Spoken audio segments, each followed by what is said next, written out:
In 1831, a 61-year-old man lay dying in Berlin, his body ravaged by cholera. He'd spent decades constructing a philosophical system so vast, so ambitious, that it claimed to explain everything. History, art, religion, logic, the human mind itself. And now that mind was shutting down, one synapse at a time. His last coherent words were about a student who'd understood him. Just one. Out of thousands who'd sat through his lectures, only one had truly grasped what he was trying to say. Then Georg Wilhelm Friedrich Hegel was gone. But here's what's strange. This man who died thinking he'd failed, who worried his ideas were too dense, too abstract, too German, ended up reshaping Western thought more thoroughly than anyone since Aristotle. Marx built communism on his framework. Existentialists defined themselves against him. Even thinkers who rejected everything he said couldn't escape his vocabulary. He gave us terms we use without knowing their origin: alienation, dialectic, the march of history. And yet most people couldn't tell you a single thing Hegel actually believed. He's famous for being incomprehensible, for writing sentences that seem designed to punish the reader. Philosophy students call him the final boss, the thinker you face after you've mastered everyone else. But that reputation misses something crucial. Hegel wasn't trying to be difficult. He was trying to capture something genuinely difficult. The way reality unfolds through contradiction, the way truth emerges from conflict, the way consciousness itself develops by constantly negating what it thought it knew. Understanding Hegel means understanding how a shy pastor's son from provincial Germany became the man who claimed he'd completed philosophy itself. It means following him from a childhood spent memorizing Latin in a city obsessed with order, through years of poverty and obscurity, to the moment he finally seized the attention of Europe and never let go. This isn't a story about a genius who emerged fully formed. It's about someone who struggled for decades, who wrote in obscurity while younger men became famous, who reinvented himself repeatedly before finding his voice. And that voice, once he found it, would echo through centuries. The city of Stuttgart in 1770 was the kind of place where everything had its proper position. It was the capital of the Duchy of Württemberg, a Protestant stronghold in a region still recovering from religious wars that had ended more than a century earlier. The streets were clean, the buildings were orderly, the church bells rang precisely on time. Into this world of clockwork respectability, on August 27, 1770, Georg Wilhelm Friedrich Hegel entered as the first son of a minor civil servant. His father, Georg Ludwig Hegel, worked in the ducal revenue office. Not prestigious work, but steady, the kind of position that allowed a family to live comfortably without ever rising above their station. His mother, Maria Magdalena, came from a family of lawyers and pastors. She was educated. The household ran on discipline and Lutheran piety. Not the fire and brimstone kind, but the methodical, duty-focused variety that emphasized order, hard work, and knowing your place in the divine scheme. Young Georg absorbed these values completely. He was a serious child, the kind who kept notebooks and organized his thoughts. While other boys played, he studied. At age 5, he began attending the German school in Stuttgart. At 8, he transferred to the Latin school, where the curriculum was exactly what you'd expect. Latin grammar drilled until it became automatic. Greek introduced gradually. Biblical texts memorized. The classics of Roman literature studied line by line. It was education as character formation. The goal wasn't creativity or independent thought. It was mastery of an established tradition, absorption of the wisdom of the ancients, preparation for a life of service to church or state. Hegel excelled at it. He had the kind of mind that took pleasure in systematic knowledge, in seeing how pieces fit together. His notebooks from this period still exist, and they're remarkable for their organization. He didn't just take notes. He created elaborate systems of classification, dividing knowledge into categories and subcategories, cross-referencing ideas, building elaborate indexes. At 10 years old, he was already trying to impose order on everything he encountered. But something else was happening beneath the surface of this model student. He was developing a hunger for knowledge that the school curriculum couldn't satisfy. He began reading beyond his assignments. History fascinated him particularly. He devoured accounts of ancient Greece and Rome, not because they were required, but because something in those stories of republics rising and falling, of ideas clashing in public forums, of culture reaching heights and then collapsing spoke to him in a way the dry Latin exercises did not. When he was 13, his mother died. The details are sparse. She fell ill. Within weeks, she was gone. Georg Wilhelm Friedrich was left with a father who grew more distant, more absorbed in his work, and two younger siblings who looked to him for stability. The loss marked him, though he rarely spoke of it. Instead, he withdrew further into his studies as if knowledge could fill the absence. The gymnasium years passed in a blur of academic achievement. He won prizes. He impressed his teachers. He was exactly the kind of student the system was designed to produce. Obedient, diligent, orthodox in his thinking. On the surface, beneath that surface, something else was forming. A restlessness.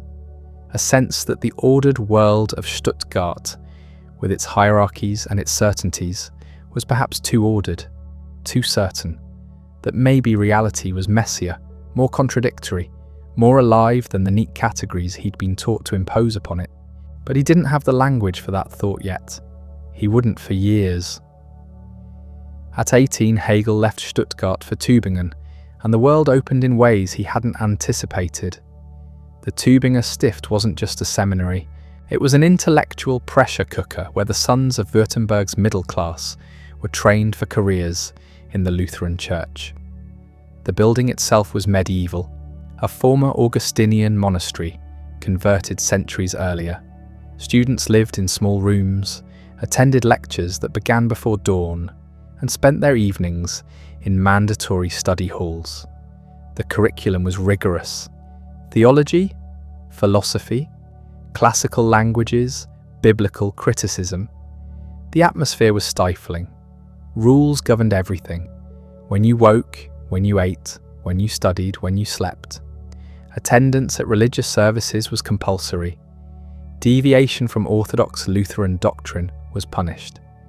The authorities watched constantly for signs of free thinking or political radicalism. And yet somehow, this place became a crucible for our revolution. The reason was simple. When you lock hundreds of intelligent young men in a building and tell them exactly what to think, a certain percentage will start thinking the opposite.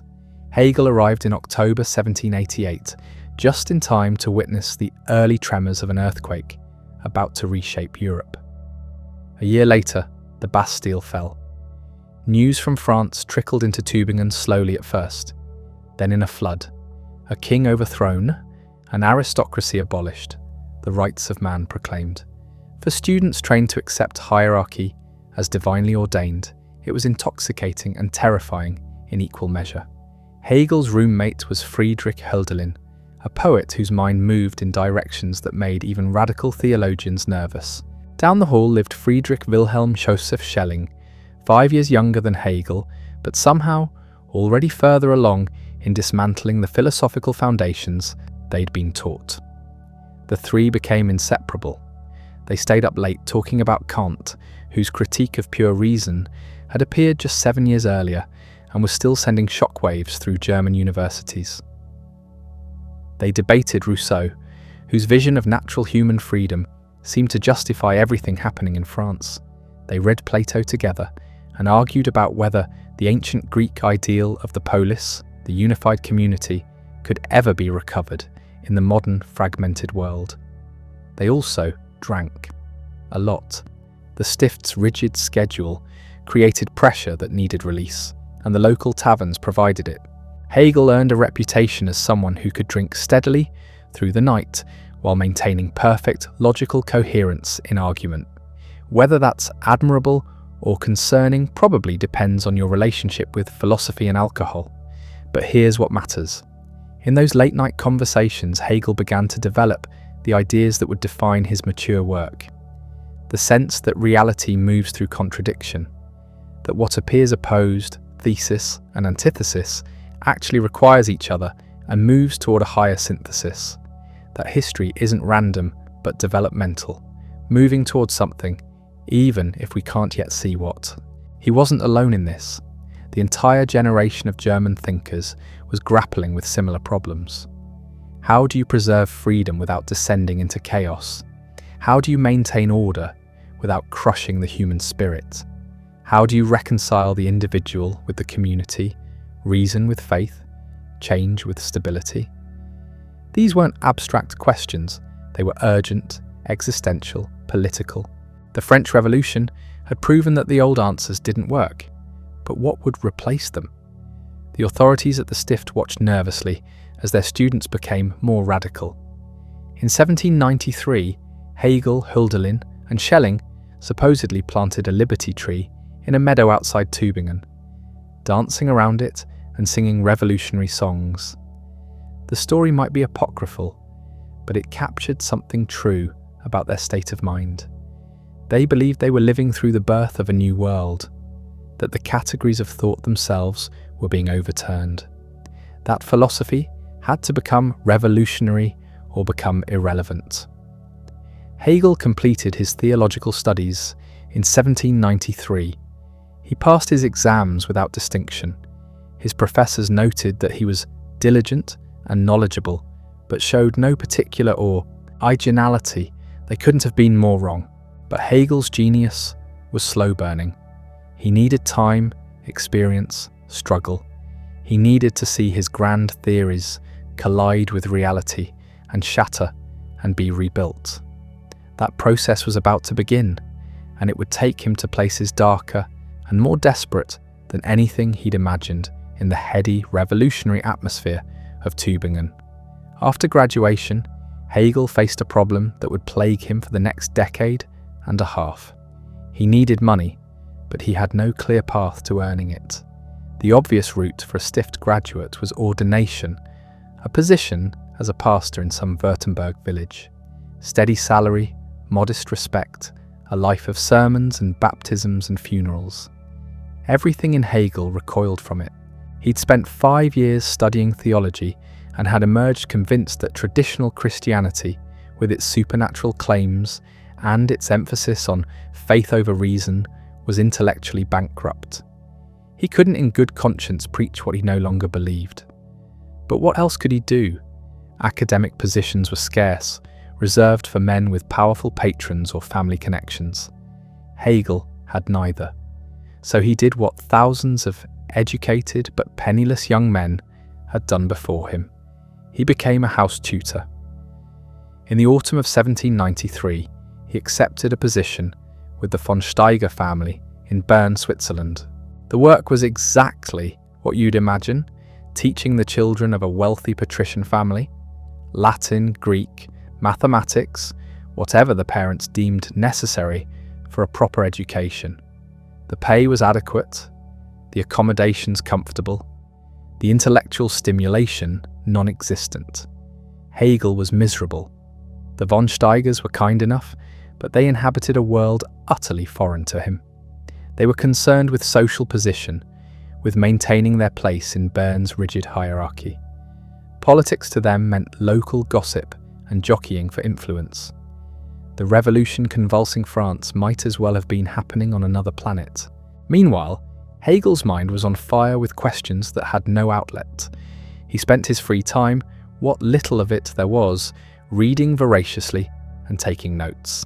He began working on what would become his first serious philosophical project, though he didn't know it yet, an attempt to understand the relationship between religion, politics, and human freedom. Why had Christianity, which began as a liberating force, become a tool of oppression? Why did modern European society feel so fragmented, so alienated compared to the unified culture of ancient Greece? How could political freedom be reconciled with spiritual wholeness? These weren't idle questions. They were attempts to make sense of everything he was witnessing. The terror in France, where revolutionary ideals had curdled into mass executions. The reactions spreading across Europe as monarchies cracked down on dissent. The growing sense that maybe the revolution had failed, that human beings weren't ready for the freedom they'd claimed. 3 years passed in Bern, 3 years of teaching indifferent students, dining with people who bored him, watching from the periphery as history unfolded. He wrote constantly, filling notebooks with fragments that wouldn't be published for another century. But nothing came together, nothing achieved the systematic coherence he was groping toward. In 1796, deliverance came in the form of a letter from Hölderlin. His friend had secured a tutoring position in Frankfurt and could arrange something similar for Hegel. It wasn't much of an improvement, another wealthy family, another set of children to instruct, but it was Frankfurt, a real city with bookshops and intellectual life. More importantly, it meant proximity to Hölderlin, someone he could actually talk to. Hegel accepted immediately. He arrived in Frankfurt in January 1797, and for the first time in years, he felt like he could breathe. The Gogol family, his new employers, were wine merchants, practical people, less concerned with social pretension than the von Steigers had been. The work was easier. The city was alive in ways Bern had never been. And Hölderlin was there, brilliant and increasingly unstable, but still capable of the kind of conversation that made Hegel remember why he'd fallen in love with philosophy in the first place. In Frankfurt, Hegel finally began to find his voice. He continued working on his religious writings, but now they were developing depth, moving beyond criticism towards something constructive. He started to see a pattern in history, the way human consciousness develops by externalizing itself, creating institutions and cultures and religions, then recognizing those creations as its own and transcending them. The way spirit, Geist, moves through stages of development, each one necessary, each one preparing for the next. This was the seed of everything that would come later, but he still couldn't quite articulate it. The system was there, somewhere, just beyond his grasp. He needed one more push, one more crisis, one more confrontation with reality to bring it into focus. That confrontation was coming, and it would arrive on horseback, wearing a French uniform, bringing with it the end of the old world and the violent birth of the new. Napoleon Bonaparte rode into Germany like a thunderstorm made flesh. By October 1806, he'd shattered the Prussian army at Jena, and suddenly everything that had seemed permanent was dissolving. The Holy Roman Empire, that 1,000-year-old ghost, finally vanished. German princes scrambled to make deals with the French. The old order wasn't just changing, it was being annihilated. Hegel watched from Jena, where he'd finally secured a real academic position. Not a tutoring job, not a temporary lectureship, a proper professorship at the university, teaching philosophy to actual students who'd chosen to be there. He was 41 years old. Most philosophers are dead or past their prime by that age. He was just beginning.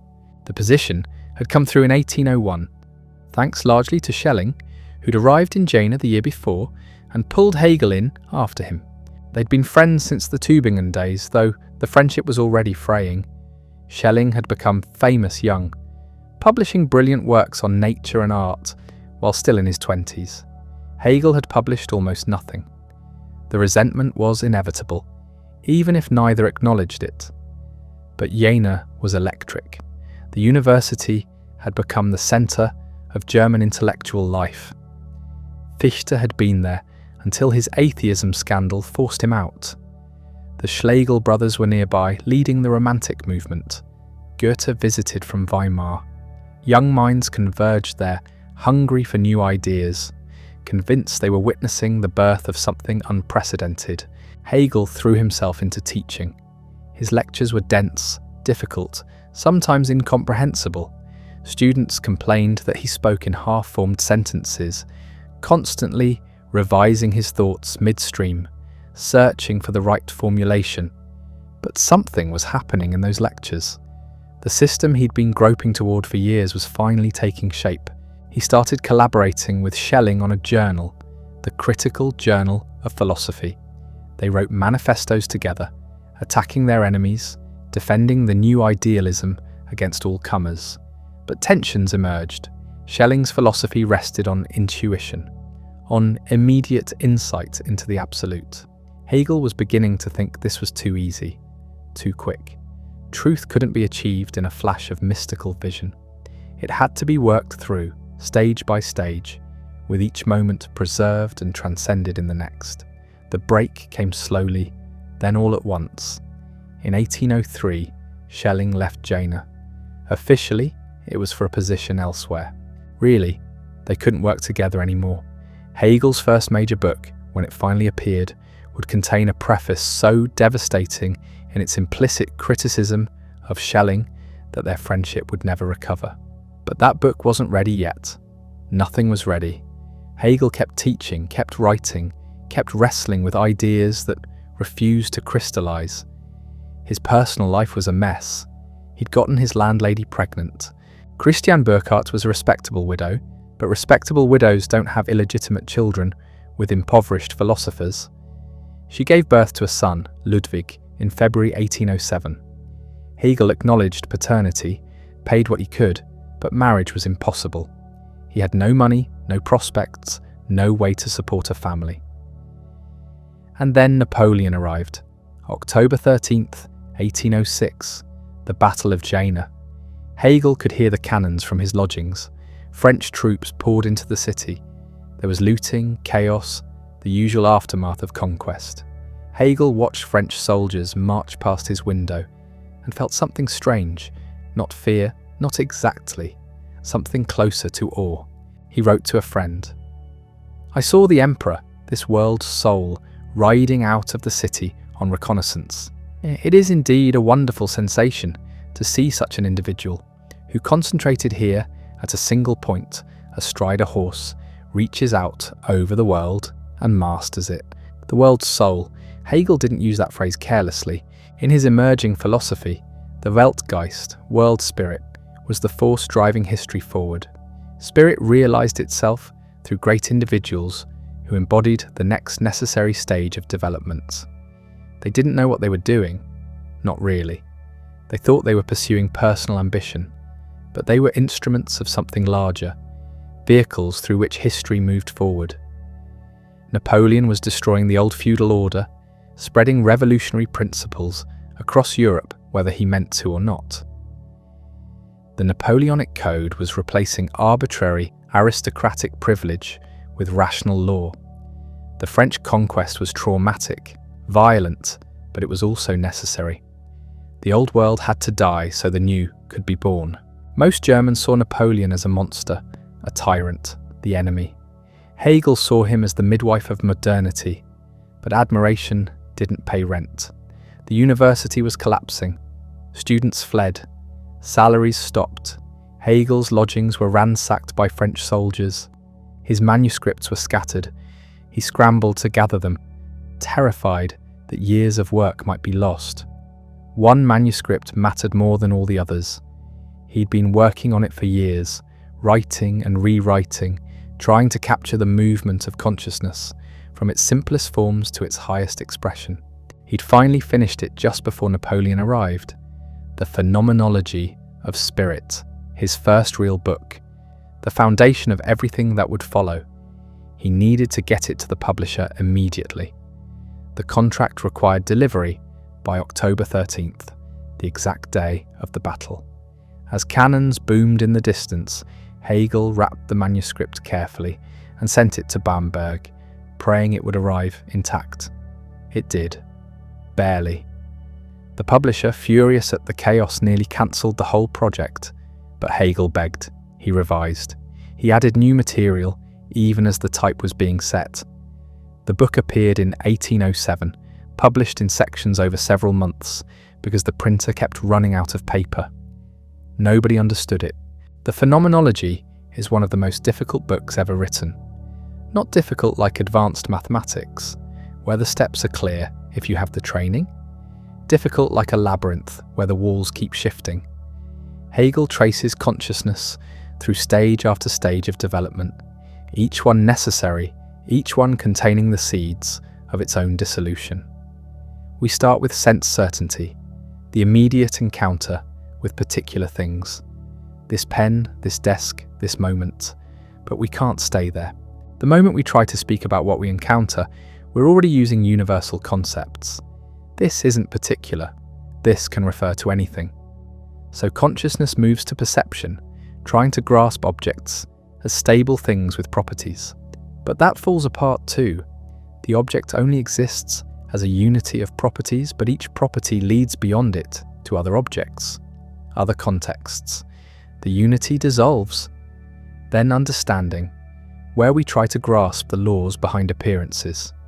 But we realize that those laws are our own constructions, that we're not discovering reality, but constituting it through our categories. And on, self-consciousness emerging, recognizing itself in others, struggling for recognition in the famous master-slave dialectic. Reason developing, spirit unfolding through ethical life, religion, absolute knowing. Every stage is both true and false. True because it captures something real about how consciousness actually works. False because it's incomplete, unstable, destined to collapse into its opposite and be preserved, transcended in a higher synthesis. This is dialectic, not the simple thesis-antithesis-synthesis formula that textbooks attribute to Hegel and that he never actually used. Something stranger and more organic. Each form of consciousness generates its own contradiction, not from outside but from within, and that contradiction drives it forward into a new shape that includes what came before while transforming it utterly. The book was supposed to be an introduction. Hegel planned to follow it with a systematic philosophy covering logic, nature, and spirit. The Phenomenology was just meant to show how consciousness arrives at the philosophical standpoint from which that system could begin. But the introduction swallowed everything. It became its own monster, sprawling and digressive, packed with digressions on Greek tragedy, the French Revolution, the nature of forgiveness. Hegel couldn't help himself. Every idea spawned 10 more. Every example opened onto new territories. Reviewers were baffled. Those few who bothered to review it, most ignored it completely. The philosophical world was moving on. Schelling's star was rising. Fichte was still influential. Hegel was an obscure professor in a ruined university in a conquered city, publishing incomprehensible books that nobody wanted to read. He was also broke, completely, desperately broke. The university owed him back salary it couldn't pay. His possessions were gone, looted or sold. He had a child to support, a reputation as a libertine after the scandal with Christiane, and no prospects whatsoever. In 1807 he took a job editing a newspaper in Bamberg. A newspaper. After everything, all the study and teaching and writing, he was reduced to editorial work for a provincial daily.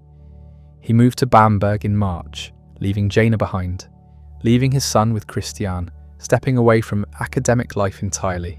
The work was soul-crushing. He edited local news, business reports, notices of deaths and marriages. He dealt with censors who scrutinized every word for sedition. Bavaria was allied with Napoleon now, and the government watched carefully for any hint of disloyalty. Hegel, who'd called Napoleon the world's soul, found himself cutting articles that might offend the French. He lasted 18 months. The newspaper job was temporary anyway. The publisher made that clear from the start.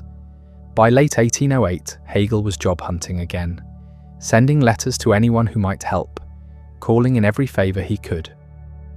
Salvation came from an unexpected direction.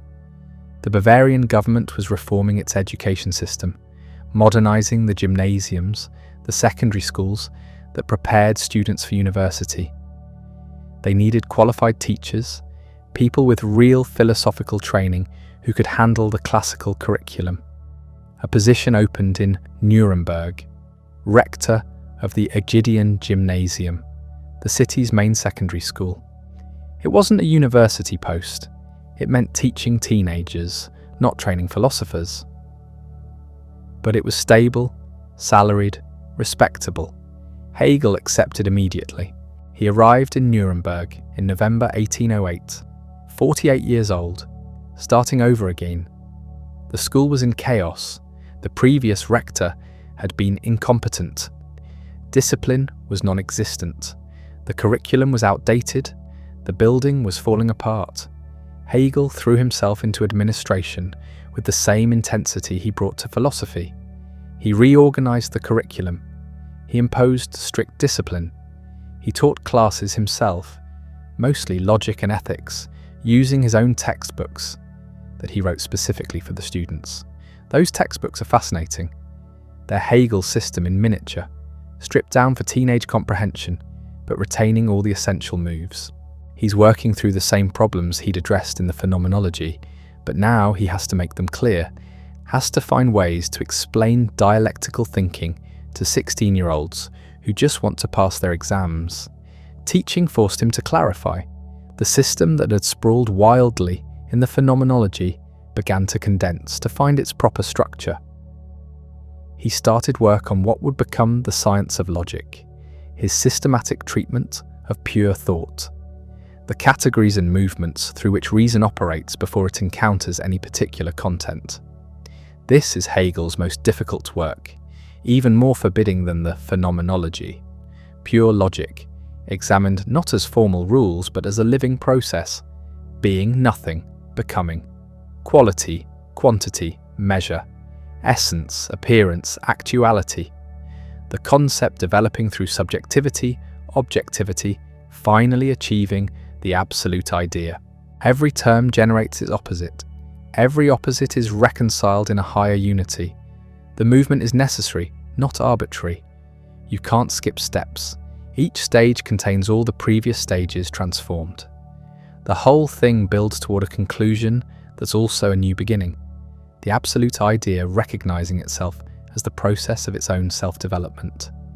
He worked on it for years, often late into the night after his administrative duties were finished.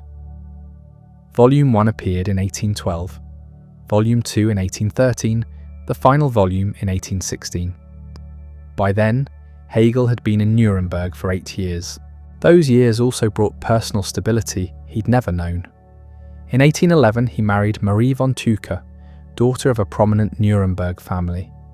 She was 20 years younger, well-educated, from the kind of respectable background Hegel had always lacked. Her family had doubts about the match, this older philosopher with his illegitimate son, and his reputation for difficulty. But Marie accepted him, and the marriage was genuinely happy. They had 2 sons together, Karl and Emmanuel. Hegel became a devoted, if somewhat stern, father. The household settled into comfortable routines. For the first time in his life, he had something resembling security, but he wanted more. He'd never stopped wanting more. The gymnasium was fine, the marriage was good, the children were a joy. But he was meant for something larger. His books were starting to be noticed. The logic especially, despite its difficulty, was generating serious interest among younger philosophers. People were beginning to understand what he'd been attempting. In 1816, offers started arriving. Universities wanted him. Finally, after decades of struggle, institutions were competing for his services. Erlangen was interested. Heidelberg made an offer. Berlin, the Prussian capital, began making inquiries. Hegel chose Heidelberg. It was a real university, ancient and prestigious. They offered him the chair of philosophy, proper salary, the resources to teach graduate students, and develop his system fully. He accepted in 1816, and by October of that year, he was lecturing again, back in the world he'd been born for. Heidelberg was everything Gina had promised, and failed to deliver. Students flocked to his lectures. Colleagues treated him with respect. He published the Encyclopedia of the Philosophical Sciences in 1817, a systematic overview of his entire philosophy, compressing everything into a single volume that could serve as a textbook. But Heidelberg was small, provincial, really, compared to what was happening in Berlin. Prussia had emerged from the Napoleonic Wars, determined to modernize. The University of Berlin, founded in 1810, was being built into the greatest center of learning in Germany. The best minds in every field were being recruited there, and in 1818 they came for Hegel. The Prussian Ministry of Education offered him Fichte's old chair, the most prestigious philosophical position in Germany. The salary was generous, the resources were unlimited. Berlin was the capital of the rising power in Central Europe. He accepted. Of course he accepted. In October 1818, at age 48, Georg Wilhelm Friedrich Hegel finally arrived at the center of the world. Berlin in 1818 was electric with ambition. The city had barely 200,000 inhabitants, but it was transforming itself into a modern capital at breakneck speed. New buildings rose along Unter den Linden. The royal palace was being renovated, museums were planned. The university, less than a decade old, was already attracting the most brilliant scholars in Europe. Wilhelm von Humboldt had designed it as a temple to pure research, where professors would pursue knowledge for its own sake, while training the next generation of thinkers.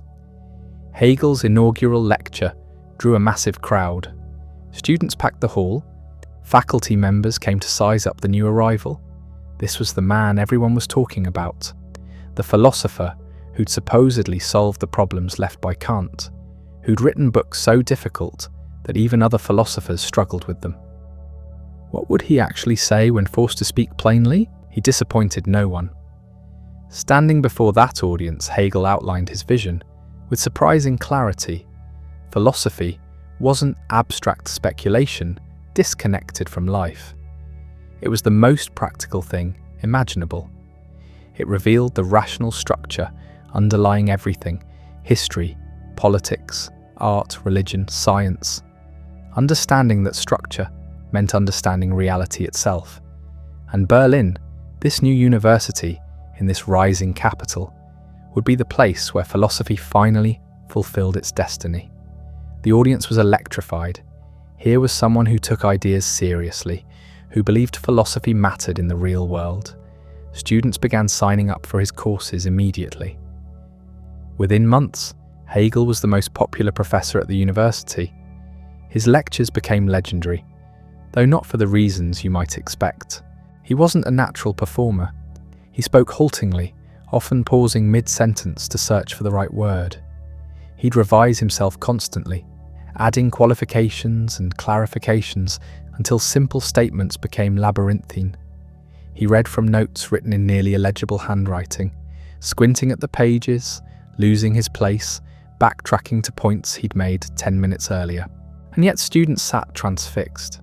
There was something compelling about watching this awkward, earnest man wrestle with ideas in real time. You could see his mind working, see him thinking through problems as he spoke. It wasn't polished rhetoric. It was philosophy happening live, raw and unfiltered. The content itself was extraordinary. Hegel offered 4 lecture courses that rotated through the years: logic and metaphysics, philosophy of nature, philosophy of spirit, and history of philosophy. Each course was a complete world. He'd start with the simplest concepts and build systematically toward the most complex, showing how everything connected to everything else.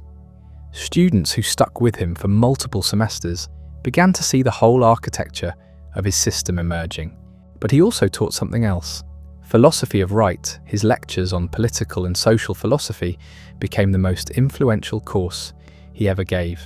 Here, Hegel tackled the big questions about how human beings should organize their collective life.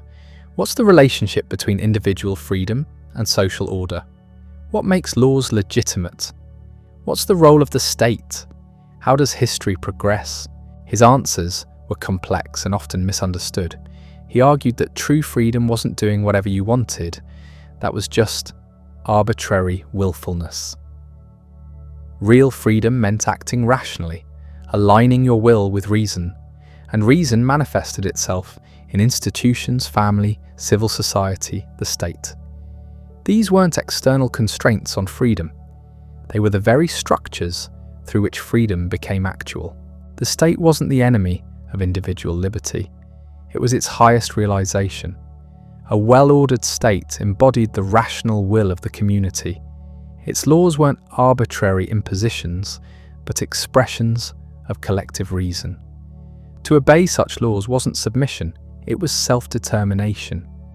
Critics immediately accused him of glorifying the Prussian state, of providing philosophical justification for authoritarianism. Some of that criticism was fair. Hegel's political philosophy could be read as deeply conservative, defending existing institutions as rational simply because they existed. His famous phrase, "the real is the rational and the rational is the real," seemed to suggest that whatever is must be right. But that wasn't quite what he meant. Hegel distinguished between mere existence and genuine actuality. Not everything that exists is truly actual, only what's rational.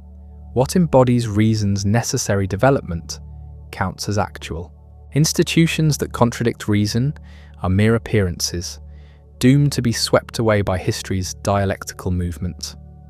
The French Revolution, for all its violence, was necessary because the old regime had become irrational, a hollow shell that history had to shatter. Still, the conservative reading stuck. Hegel became known as the philosopher of the Prussian state, the man who'd reconciled thought and power, who'd shown that what is right because reason made it so. His actual politics were more complicated. He supported constitutional monarchy, not absolute rule. He defended freedom of the press, trial by jury, and representative assemblies. He opposed censorship and arbitrary power. But he also rejected radical democracy, distrusted pure individualism, and believed that social order required strong institutions. He was neither reactionary nor revolutionary. He was something else entirely, a thinker who wanted to preserve what was rational in tradition while allowing history to unfold its necessary transformations. The lectures on philosophy of right were published in 1821 as elements of the philosophy of right. The book was immediately controversial and would remain so for the next 2 centuries. But it established Hegel as more than an abstract metaphysician. He was now a political thinker whose ideas would shape debates about freedom, community, and the state for generations. Berlin suited him perfectly. The university gave him resources and prestige. The city gave him an audience. The Prussian government left him alone to teach and write. His salary was comfortable. His family was settled. His reputation was growing steadily. And he was productive. Between 1818 and his death 13 years later, Hegel published multiple editions of his encyclopedia, expanded and revised to incorporate new developments. He prepared his lecture courses for publication, though most wouldn't appear until after his death. He wrote reviews, essays, and prefaces. He corresponded with philosophers across Europe. He built a school, not just a set of ideas, but a movement. Students came from everywhere to study with him. Some became devoted disciples who'd spend their lives defending and extending his system. Others absorbed what they needed and moved on to develop their own philosophies. The range was remarkable. Conservatives found in Hegel justification for tradition and order. Radicals found a philosophy of revolutionary change. Theologians found sophisticated defenses of Christianity. Atheists found the tools to demolish religion. Everyone found something. This was partly Hegel's genius and partly his curse. His system was comprehensive enough to support multiple interpretations, ambiguous enough that readers could emphasize different elements and reach opposite conclusions, dialectical enough that any position could be presented as a necessary stage in reason's development. The result was that Hegelianism fractured almost immediately into competing schools. Right Hegelians emphasized the conservative, religious, state-affirming elements. Left Hegelians emphasized the revolutionary, secular, critical elements. Both claimed to represent the master's true teachings. Both had textual evidence to support their readings. Hegel himself seemed unbothered by the disagreements. He continued teaching, refining his ideas, engaging with critics. His personal life was stable and happy. Marie managed the household efficiently. His sons were doing well in school. Ludwig, his illegitimate son, had been integrated into the family and was pursuing his own studies. Everything seemed to be going according to plan. But beneath the surface, trouble was brewing. Not for Hegel personally, but for the world he'd tried to understand. The rational order he'd discerned in history, the progressive unfolding of freedom through institutions, was about to face challenges he couldn't have predicted. In July 1830, revolution erupted in Paris. The restored Bourbon monarchy fell in 3 days of street fighting. A constitutional monarchy replaced it, but the revolutionary spirit didn't stop there. Uprisings spread across Europe. Belgium broke away from the Netherlands. Poland rose against Russian rule. Italian states erupted in protest. German intellectuals began demanding constitutional reforms. The old order that Hegel had philosophically reconciled with reason was cracking. Hegel's response was cautious. He wasn't opposed to all change. His philosophy required historical development, but he worried about chaos, about revolutionary movements that destroyed without building, that unleashed forces they couldn't control. The French Revolution had shown where that led, to terror and dictatorship.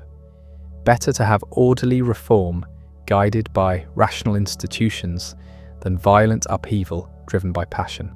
But the world wasn't listening to philosophers anymore. The revolutions of 1830 were driven by new forces: nationalism, liberalism, socialism, ideas that didn't fit neatly into Hegel's categories. His students were radicalizing. Some were joining revolutionary movements. Others were developing critiques of religion and politics that went far beyond anything Hegel had intended. He didn't live to see where it all led. In the summer of 1831, cholera arrived in Berlin. The disease had been spreading westward from India for years, carried along trade routes, killing millions. It hit Berlin in August. The government tried to contain it, quarantining neighborhoods, restricting movement. Nothing worked. By November, thousands were dead. The university suspended classes. Faculty and students fled the city. Hegel stayed. He had work to finish, lectures to prepare, correspondence to maintain. He wasn't afraid of disease. He'd survived worse. On November 13th, he fell ill. The symptoms came suddenly: stomach cramps, vomiting, fever. Marie called for doctors. They diagnosed cholera immediately. There was nothing they could do. No treatment existed beyond basic care and hope. He deteriorated rapidly. By the evening of November 14th, he was unconscious. He died just after midnight, early on the morning of November 15th, 1831. He was 61 years old. The news spread quickly through Berlin and then across Europe. Georg Wilhelm Friedrich Hegel, the most influential philosopher of his generation, was dead. Students wept. Colleagues eulogized him. The university held memorial services. The Prussian government issued official condolences. He was buried in the Dorotheenstadt cemetery next to Fichte, his predecessor in the chair of philosophy. The funeral was attended by thousands: professors, students, government officials, ordinary citizens who'd heard him lecture or read his books. They came to honor a man who'd tried to make sense of everything, who'd believed that reality itself was rational, that history had meaning, that philosophy could reveal truth. But they also came because an era was ending. Hegel had been the last great system builder, the last philosopher to attempt a comprehensive explanation of everything. After him, philosophy would become more specialized, more critical, more modest in its claims. The age of grand metaphysical systems was over, or so it seemed, because Hegel's death didn't end his influence, it multiplied it. Without the master to settle disputes, his students were free to develop his ideas in radically different directions. The school split, fractured, evolved, new interpretations emerged, new applications were discovered. The system that Hegel had built to capture reason's final form became instead a launching point for philosophical revolutions. Within a decade, a young radical named Karl Marx would take Hegel's dialectic and turn it on its head, arguing that material conditions, not ideas, drove history forward. Another student, Ludwig Feuerbach, would use Hegel's own method to critique religion itself, claiming that God was just humanity's alienated self-consciousness projected onto an imaginary being. Søren Kierkegaard would reject the entire system as an evasion of individual existence, replacing Hegelian rationalism with existential choice. But all of them, critics and disciples alike, had to reckon with Hegel. You couldn't do philosophy in the 19th century without taking a position on his system. You either built on it, modified it, or explicitly rejected it, but you couldn't ignore it. The dialectic became a tool for understanding everything. Marx used it to analyze capitalism. Engels used it to explain nature. Lenin used it to justify revolution. Even philosophers who rejected Hegel's idealism borrowed his method, his way of thinking through contradictions, his insistence that truth emerged through conflict and synthesis. The impact reached beyond philosophy. Hegel's ideas infiltrated politics, art, theology, even the natural sciences. Politicians invoked the dialectic to justify their programs. Artists claimed their work represented the spirit of the age. Theologians rewrote Christianity in Hegelian terms, arguing that God himself evolved through history. Scientists borrowed his language to describe evolution and development. By mid-century, Hegelianism had become the dominant intellectual framework in Germany. University chairs were filled with his students, or students of his students. Government positions went to those who could demonstrate proper Hegelian credentials. The Prussian state, which had always been suspicious of radical ideas, now embraced a philosophy that seemed to justify its existence. After all, if history was the progressive realization of freedom, and if the Prussian constitutional monarchy represented the highest political form yet achieved, then opposing the state was opposing history itself. This conservative appropriation of Hegel horrified the young radicals who'd studied his work. They'd read the dialectic as a revolutionary method, a way of showing that existing institutions contained contradictions that would inevitably destroy them. Now that same method was being used to defend those institutions. The battle over Hegel's legacy began before his body was cold. The most explosive reinterpretation came from Marx. He'd arrived at the University of Berlin in 1836, 5 years after Hegel's death, but the master's presence still saturated the place. Marx devoured Hegel's works, joined discussion groups devoted to interpreting the system, and wrote a doctoral dissertation attempting to extend Hegelian ideas. But he grew frustrated with what he saw as the system's fundamental flaw. Hegel had located the engine of history in ideas in the development of spirit or consciousness. Marx insisted this was backwards. Ideas don't drive history. Material conditions do. Who owns the means of production? Who controls resources? These questions, not abstract concepts, determine how societies develop. The famous inversion occurred. Hegel had stood on his head, Marx claimed, and needed to be turned right side up. Keep the dialectic, keep the method of understanding through contradictions, keep the belief in historical progress. But replace spirit with matter, philosophy with economics, the idea with the real. The result was historical materialism, and it would reshape the 20th century. Meanwhile, in Denmark, a different kind of revolt was brewing. Søren Kierkegaard had encountered Hegel's philosophy as a student in Copenhagen and reacted with visceral disgust.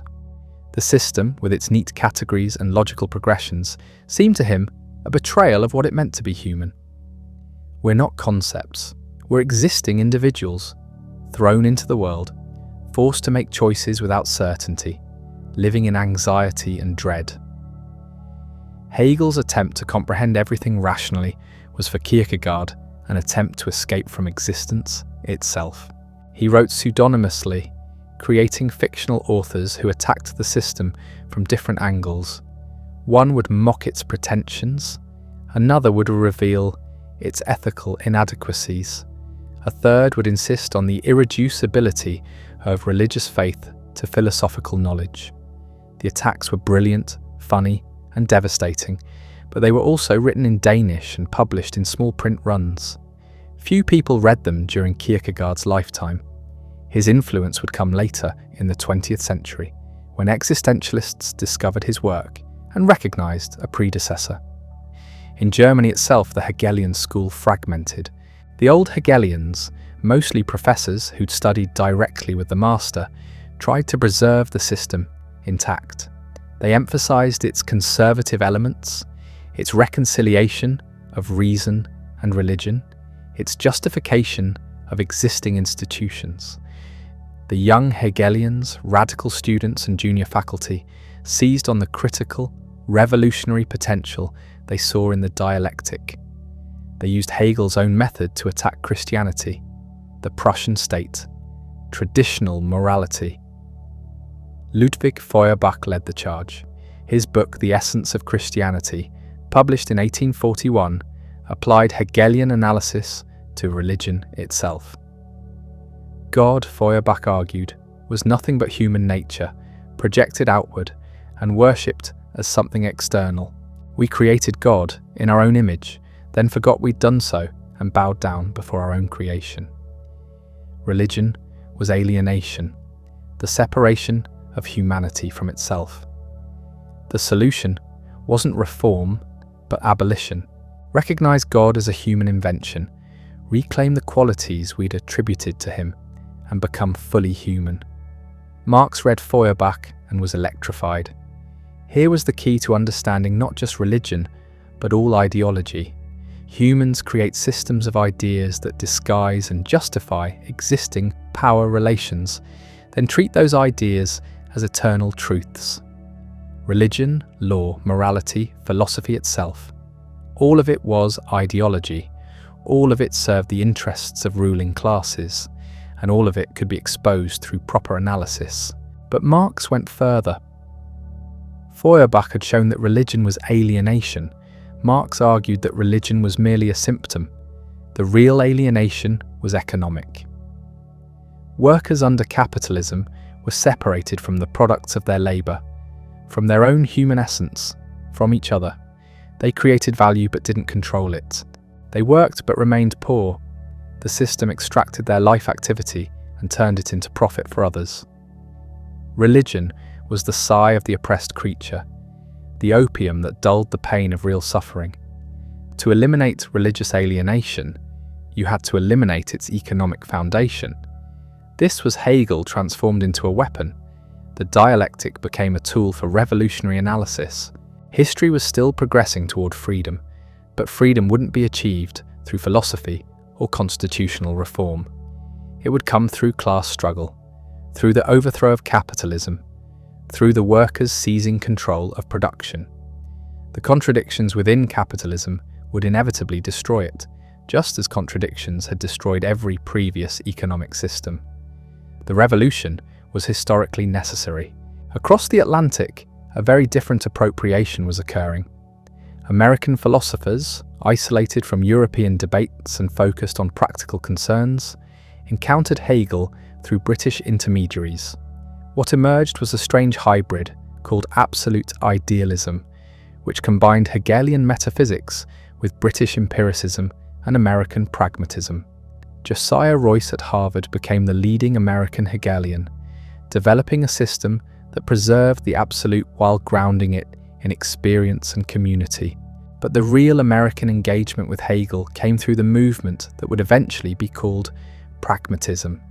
William James, John Dewey and Charles Sanders Peirce all read Hegel, all rejected his system as too abstract and rigid. but all borrowed his emphasis on process development and the social nature of knowledge. Dewey in particular absorbed the dialectical method, using it to analyse education, democracy and social reform. Ideas weren't eternal truths, but tools for solving problems. Knowledge wasn't contemplation, but active engagement with the world. Philosophy's job wasn't to discover reality, but to improve it. Back in Europe, Hegel's influence penetrated British philosophy through a group known as the British Idealists. T.H. Green, F.H. Bradley, and Bernard Bosanquet imported Hegelian ideas into a tradition that had been dominated by empiricism since Locke. They argued that reality was ultimately mental or spiritual, that individuals couldn't be understood apart from their social context, that freedom required participation in a rational community. These weren't just academic positions, they had political implications. The British idealists helped justify the expansion of state power, the development of social welfare programs, the idea that government had positive obligations to promote citizen welfare. In France, Hegel arrived late but made an enormous impact. A series of lectures by Alexandre Kojève in the 1930s introduced a generation of French intellectuals to Hegelian thought. Jean-Paul Sartre, Maurice Merleau-Ponty, Jacques Lacan, and many others attended. They heard Hegel interpreted through Marx and Heidegger, filtered through the catastrophe of World War I and the rise of totalitarianism. What emerged was a reading focused on struggle, recognition, the master-slave dialectic, and the violence inherent in historical development. This French Hegel would influence existentialism, phenomenology, structuralism, and post-structuralism. Sartre's analysis of being and nothingness owed everything to the dialectic. Lacan's theory of subject formation borrowed Hegelian recognition. Even critics like Michel Foucault and Jacques Derrida, who rejected systematic philosophy, remained in dialogue with Hegel's ghost. You couldn't escape him. Every attempt to move beyond Hegel turned out to be another Hegelian negation, another moment in the dialectic. The 20th century saw Hegelianism evolve in even stranger directions. Italian fascists claimed Hegel as an intellectual ancestor, pointing to his emphasis on the state and his critique of individualism. Soviet communists made dialectical materialism official doctrine, turning Hegel's method into a rigid orthodoxy enforced by political power. Nazi philosophers rejected Hegel as too cosmopolitan, too rational, insufficiently rooted in blood and soil. Everyone wanted to claim him or denounce him, but nobody could ignore him. Meanwhile, analytic philosophy, the dominant movement in English-speaking universities after World War II, defined itself partly in opposition to Hegelian system building. Bertrand Russell and G.A. Moore had launched their careers by attacking British idealism. Ludwig Wittgenstein dismissed metaphysics as confusion about language. The logical positivists declared most philosophy meaningless. Hegel became a symbol of everything wrong with traditional philosophy, obscure, pretentious, disconnected from science, making claims that couldn't be verified or falsified. But even here, Hegel's influence persisted in unexpected ways. Wilfrid Sellars, one of the most important analytic philosophers of the mid-20th century, openly acknowledged his debt to Hegelian ideas. His critique of the given, his insistence that all knowledge is mediated by concepts, his emphasis on the social nature of rationality. These were Hegelian themes translated into analytic idiom. Robert Brandom later made the connection explicit, developing a systematic reading of Hegel that resonated with contemporary analytic concerns. The strangest resurrection came in the 1960s, when Hegel suddenly became relevant to understanding global politics. Alexandre Kojève had argued in those famous Paris lectures that history ended with the French Revolution and Napoleon. The principle of universal recognition, the idea that every human being deserves equal respect and rights, had been discovered.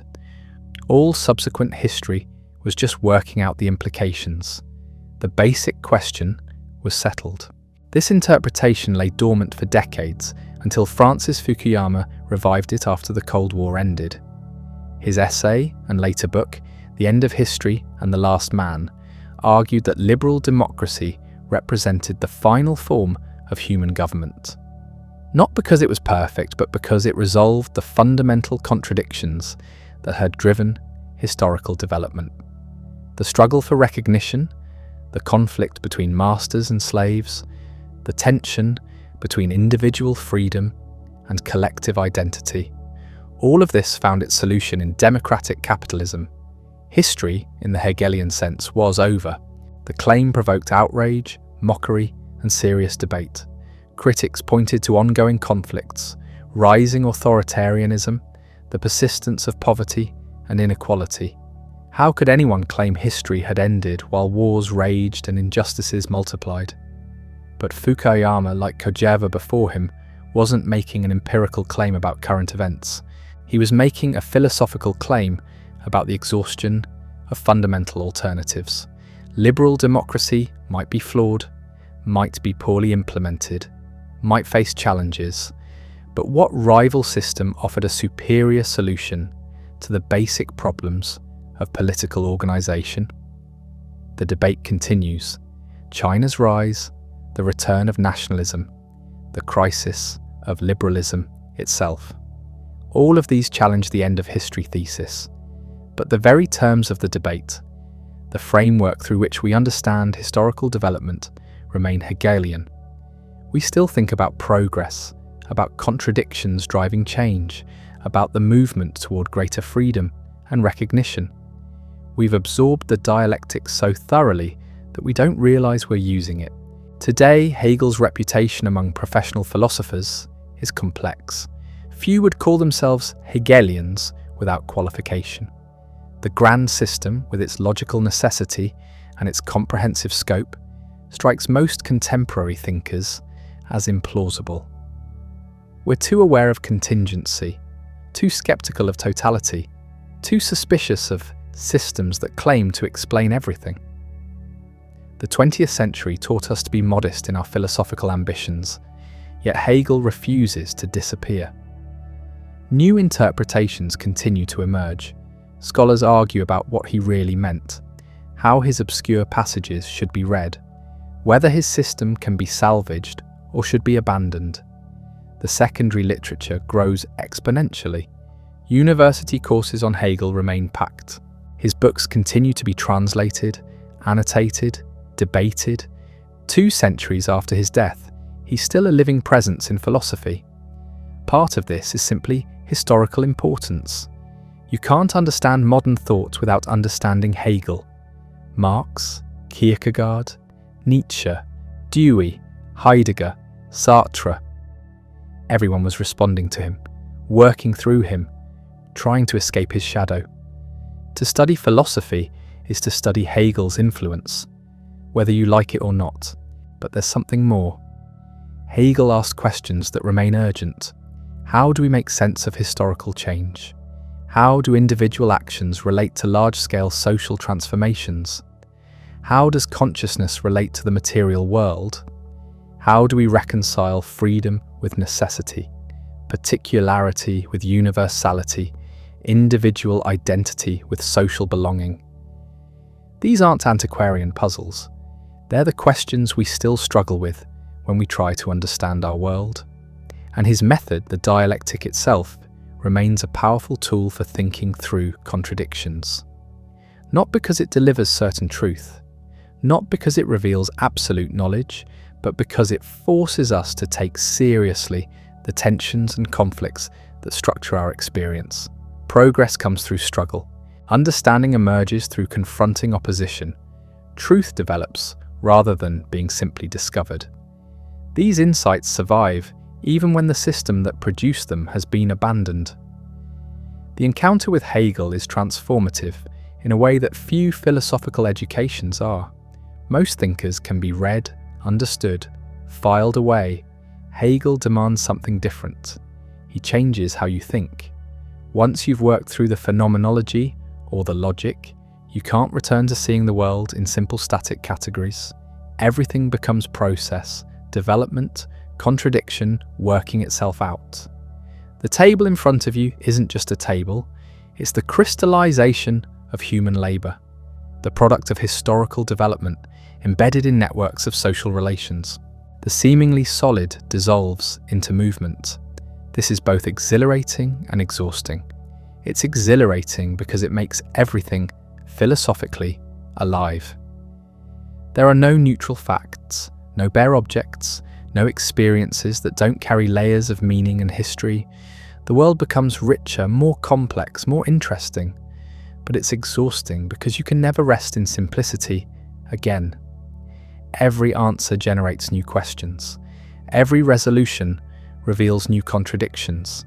The dialectic never stops. Some people embrace this completely, becoming what critics call Hegel drunk. They see dialectics everywhere, find contradictions in every situation, invoke the Aufhebung at every turn. The world becomes a vast Hegelian theatre where every event is a moment in spirit's self-realization. This can become its own form of dogmatism, a new certainty as rigid as anything Hegel criticized. Others reject him entirely, arguing that the whole system is an elaborate fraud. The obscurity isn't depth but confusion. The contradictions aren't profound but incoherent. The grand narrative is wishful thinking masquerading as philosophy. Better to start fresh, they say, to think clearly about specific problems rather than constructing metaphysical systems. Both responses miss something essential. Hegel's value isn't in his system, but in his questions and his method. You don't have to accept the absolute idea to find the dialectic useful. You don't have to believe in spirit's teleological unfolding to recognize that contradictions drive change. You don't have to embrace the whole to learn from the parts. Consider his analysis of recognition. Strip away the metaphysical apparatus, the language about consciousness and spirit. What remains is a profound insight about human psychology and social life. We become who we are through our relationships with others. Identity isn't something we possess in isolation, but something we achieve through mutual acknowledgement. This works even if you reject everything else in the system, or take his understanding of freedom. Not freedom as mere absence of constraint, but freedom as self-determination, as living according to laws we've given ourselves. This enriches political philosophy, whether or not you accept Hegel's account of how history realizes freedom. The method itself, thinking through contradictions rather than avoiding them, remains valuable. When faced with opposing claims, the usual move is to pick one and argue against the other.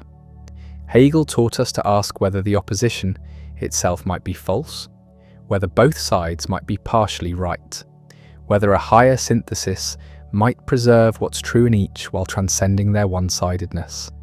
This doesn't always work. Sometimes contradictions are genuine, and one side simply is right. But often enough, the dialectical approach reveals possibilities that binary thinking misses. It's a tool, not a religion. The influence on political thought deserves special attention, because this is where Hegel remains most controversial and most vital. His political philosophy, laid out most completely in the Elements of the Philosophy of Right, published in 1820, represents his attempt to think through what a rational state would look like.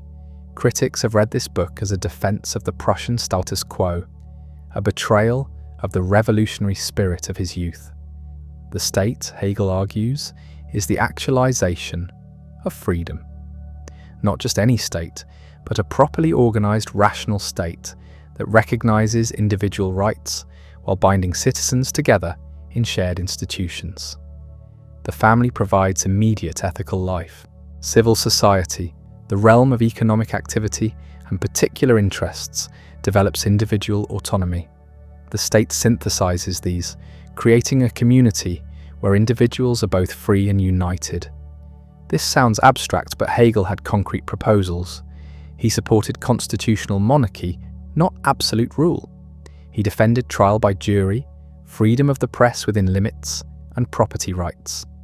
He argued for corporations and estates that would mediate between individuals and the state, preventing both atomization and tyranny. The system he described wasn't radical, but it wasn't simply conservative either. It was reformist, seeking to preserve what worked while gradually improving institutions. The problem is the tone. Hegel writes about the state with reverence, calling it the march of God through the world, describing it as the actuality of the ethical idea. This language makes modern readers uncomfortable. We've seen what states do when they claim divine sanction. We know how appeals to higher unity can crush individual rights. The 20th century taught us to be suspicious when philosophers glorify the state. Yet we should be careful about reading 20th century horrors back into 19th century philosophy. Hegel wasn't advocating totalitarianism. He was trying to think through how individual freedom and social solidarity could be reconciled. His answer, a constitutional state with robust civil society institutions, isn't obviously wrong. The real question is whether he got the balance right, whether his concern for unity compromised his commitment to freedom. Different readers answer differently. The Marxist tradition seized on Hegel's insights about contradiction and development, while rejecting his political conclusions. If history moves through class struggle, if consciousness is shaped by material conditions, then the rational state Hegel described was ideology disguising exploitation. The dialectic becomes a tool for critique rather than justification. Marx famously said he found Hegel standing on his head and turned him right side up. The liberal tradition took the opposite lesson. Hegel's emphasis on institutions, on the state as the framework for individual freedom, influenced progressive reformers who sought to strengthen democratic governance while protecting rights. The administrative state, regulatory agencies, the welfare system.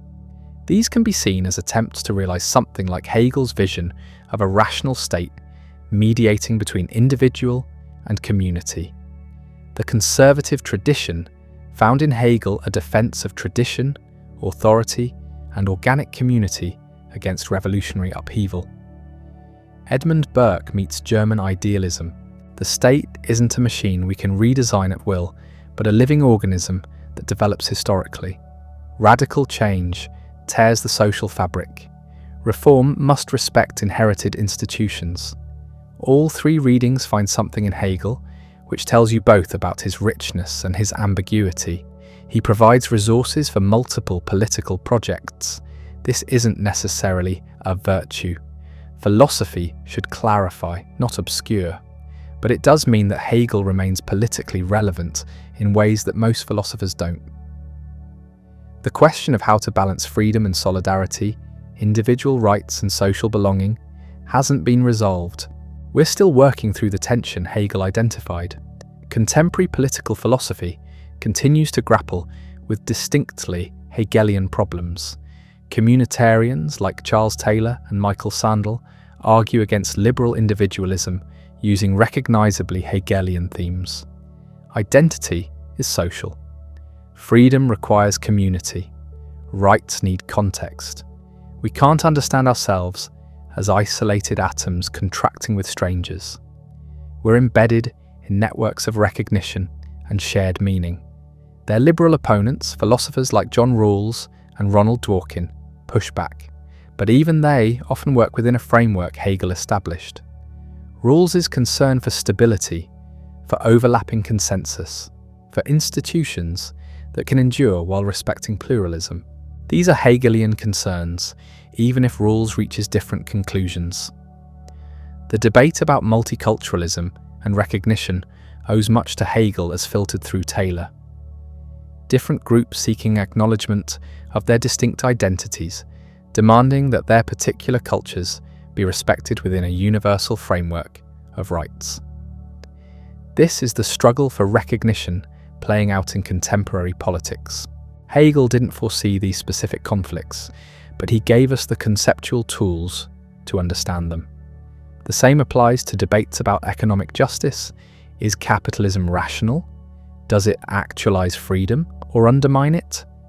Hegel argued that civil society, the market economy, develops individual autonomy while generating its own contradictions. Wealth and poverty both increase.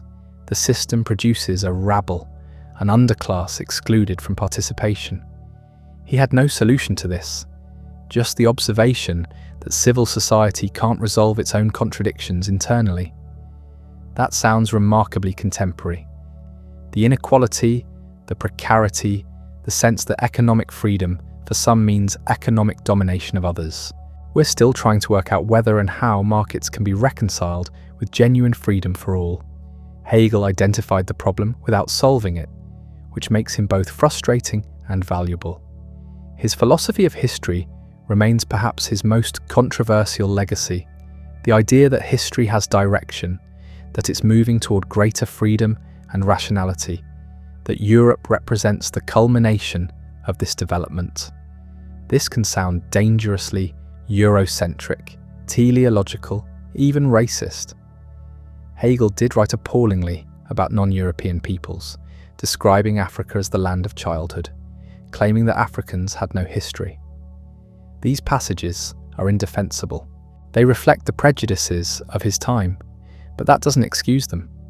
Philosophy should transcend its historical moment, should reach toward truth rather than reflecting contingent biases. Yet we can separate the general framework from the specific content. The idea that history has direction doesn't require believing that Europe is superior. The idea that freedom expands over time doesn't require dismissing non-Western cultures. The dialectic of recognition doesn't belong exclusively to European development. Scholars have worked to extract what's valuable in Hegel's historical vision while rejecting its Eurocentric elements. History does seem to exhibit patterns. Institutions do develop. Forms of social organization do succeed each other. Whether this amounts to progress is debatable, but that something changes in identifiable ways is harder to deny. The challenge is understanding historical development without imposing false necessity, without pretending that what happened had to happen, without turning history into a story with ourselves as the inevitable heroes. Hegel's method encourages this temptation. If every stage is necessary, if contradictions must be resolved in specific ways, then the present becomes justified by the past. Whatever is rational. This can become conservative in the worst sense, accepting injustice because it supposedly serves some larger purpose. But the method doesn't require this conclusion. You can think dialectically about historical development while remaining open to contingency, while recognizing that things could have been different, while judging the present critically rather than affirming it. The tool is useful even when the specific application is flawed.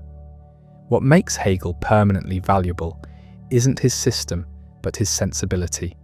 He taught us to see development where others saw stasis, to find meaning in contradiction, to understand that apparent opposites might be moments of a larger process.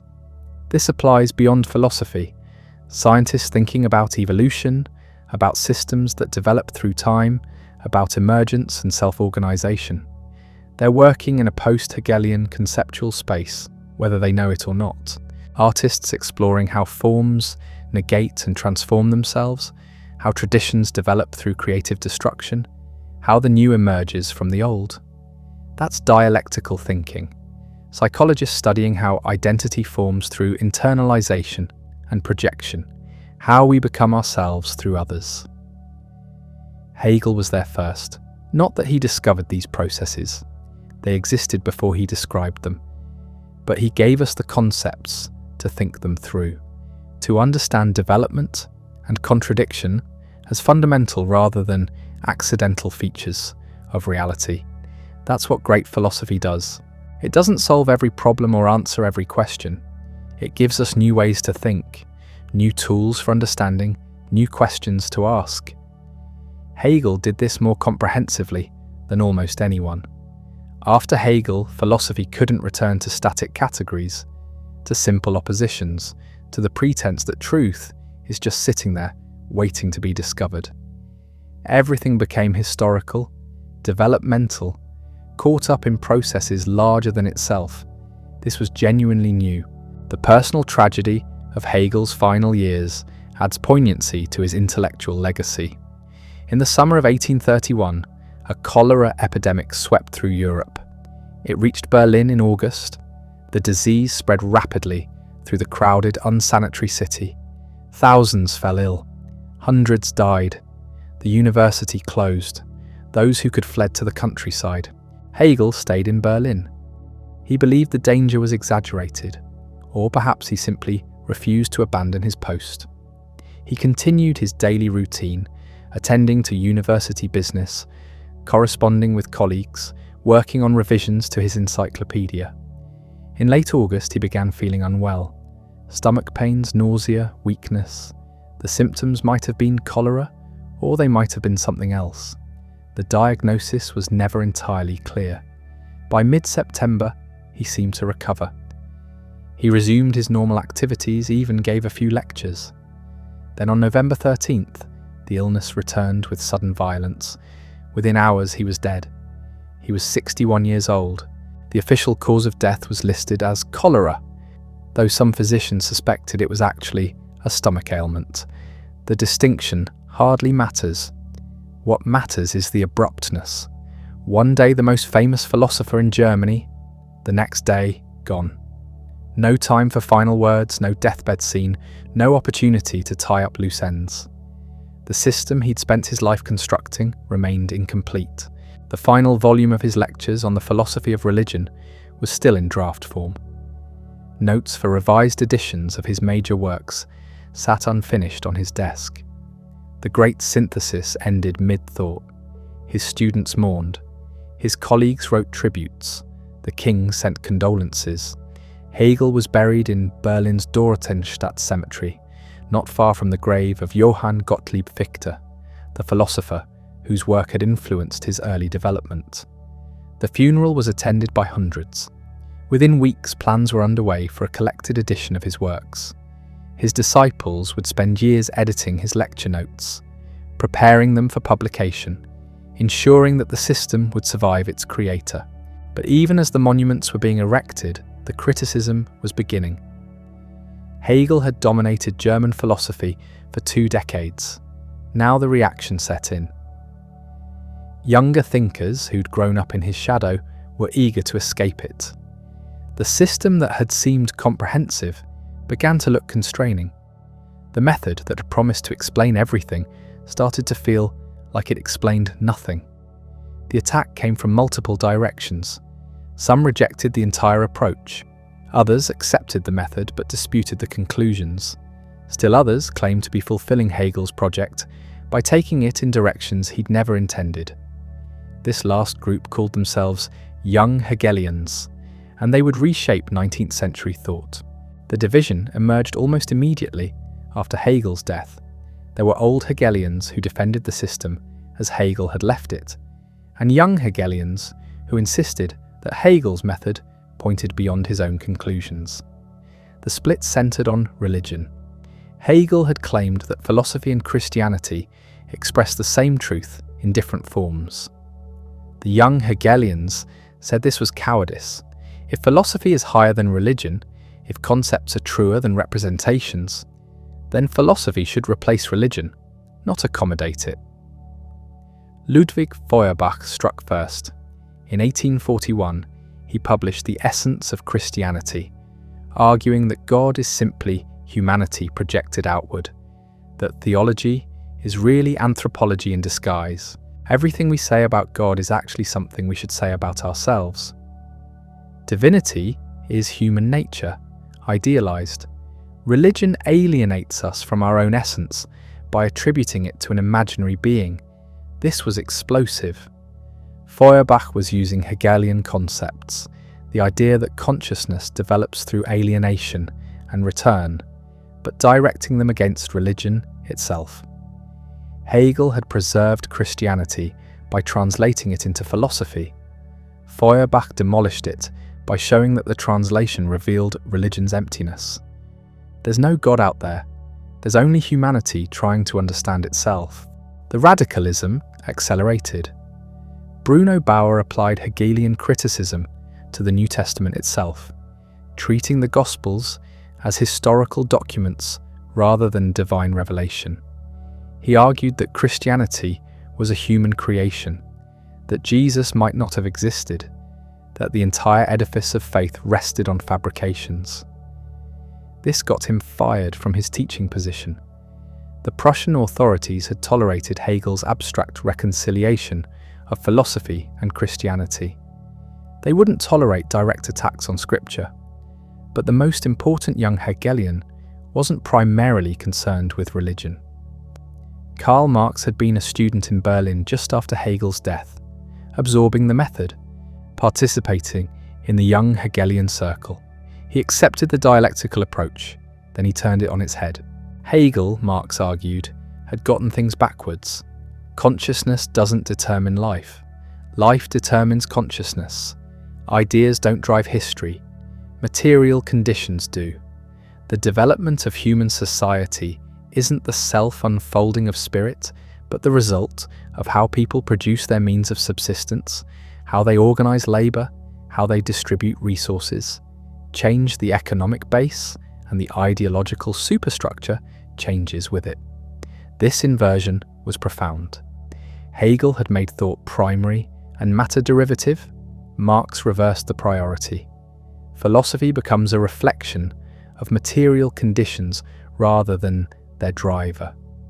The contradictions that propel history aren't conceptual, but social, rooted in class conflict, in the struggle between those who own the means of production and those who must sell their labor to survive. Marx kept the dialectical method, the focus on contradiction and development, the idea that history moves through stages. But he relocated the engine of change from the realm of ideas to the realm of economics. The bourgeoisie emerges from feudalism through contradiction. Capitalism develops its own internal contradictions. The proletariat will eventually negate the system that created it. Revolution becomes the political equivalent of dialectical negation. Whether Marx correctly applied Hegel's method is debatable. Whether his economic analysis was accurate is debatable. What's not debatable is the influence. Marxism became one of the most powerful intellectual and political forces of the 19th and 20th centuries. It shaped revolutions, built empires, transformed entire societies, and it emerged directly from wrestling with Hegel's philosophy, from accepting the dialectical framework while rejecting its idealist foundation. Søren Kierkegaard attacked from a different angle. He'd read Hegel carefully, understood the system, and decided it was precisely the problem. The system explains everything in general and nothing in particular. It accounts for humanity but ignores the individual. It describes universal structures but misses the lived experience of existing as a specific person facing specific choices. For Kierkegaard, Hegel's worst error was treating existence as something that could be comprehended rationally. Life isn't a concept to be understood, but a reality to be lived. The most important questions, how should I live? What should I believe? How do I face death? Can't be answered through systematic philosophy. They require decision, commitment, risk. Philosophy that tries to remove risk, that pretends to give you certainty, is fundamentally dishonest. This was existentialism before the term existed. Kierkegaard insisted on the irreducibility of individual experience, on the anxiety of freedom, on the necessity of choosing without guarantees. He wrote under pseudonyms, used indirect communication, deliberately avoided system building. Everything he did was designed to counter Hegel's approach. Meanwhile, in Britain and America, different criticisms were developing.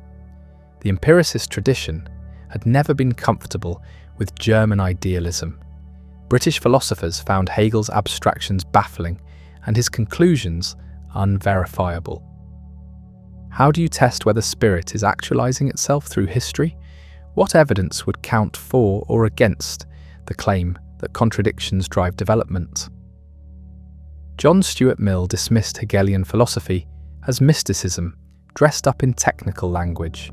He wanted philosophy grounded in observation, in clear thinking about what we can actually experience. The dialectics seemed to him like word games, elaborate structures built on nothing solid. American pragmatists like William James and John Dewey were more sympathetic but still skeptical. They appreciated Hegel's emphasis on process and development, but rejected his absolutism, his claim to final truth. Philosophy should be experimental, provisional, responsive to experience. Systems that claim to explain everything usually explain nothing. Yet even the critics absorbed Hegelian insights.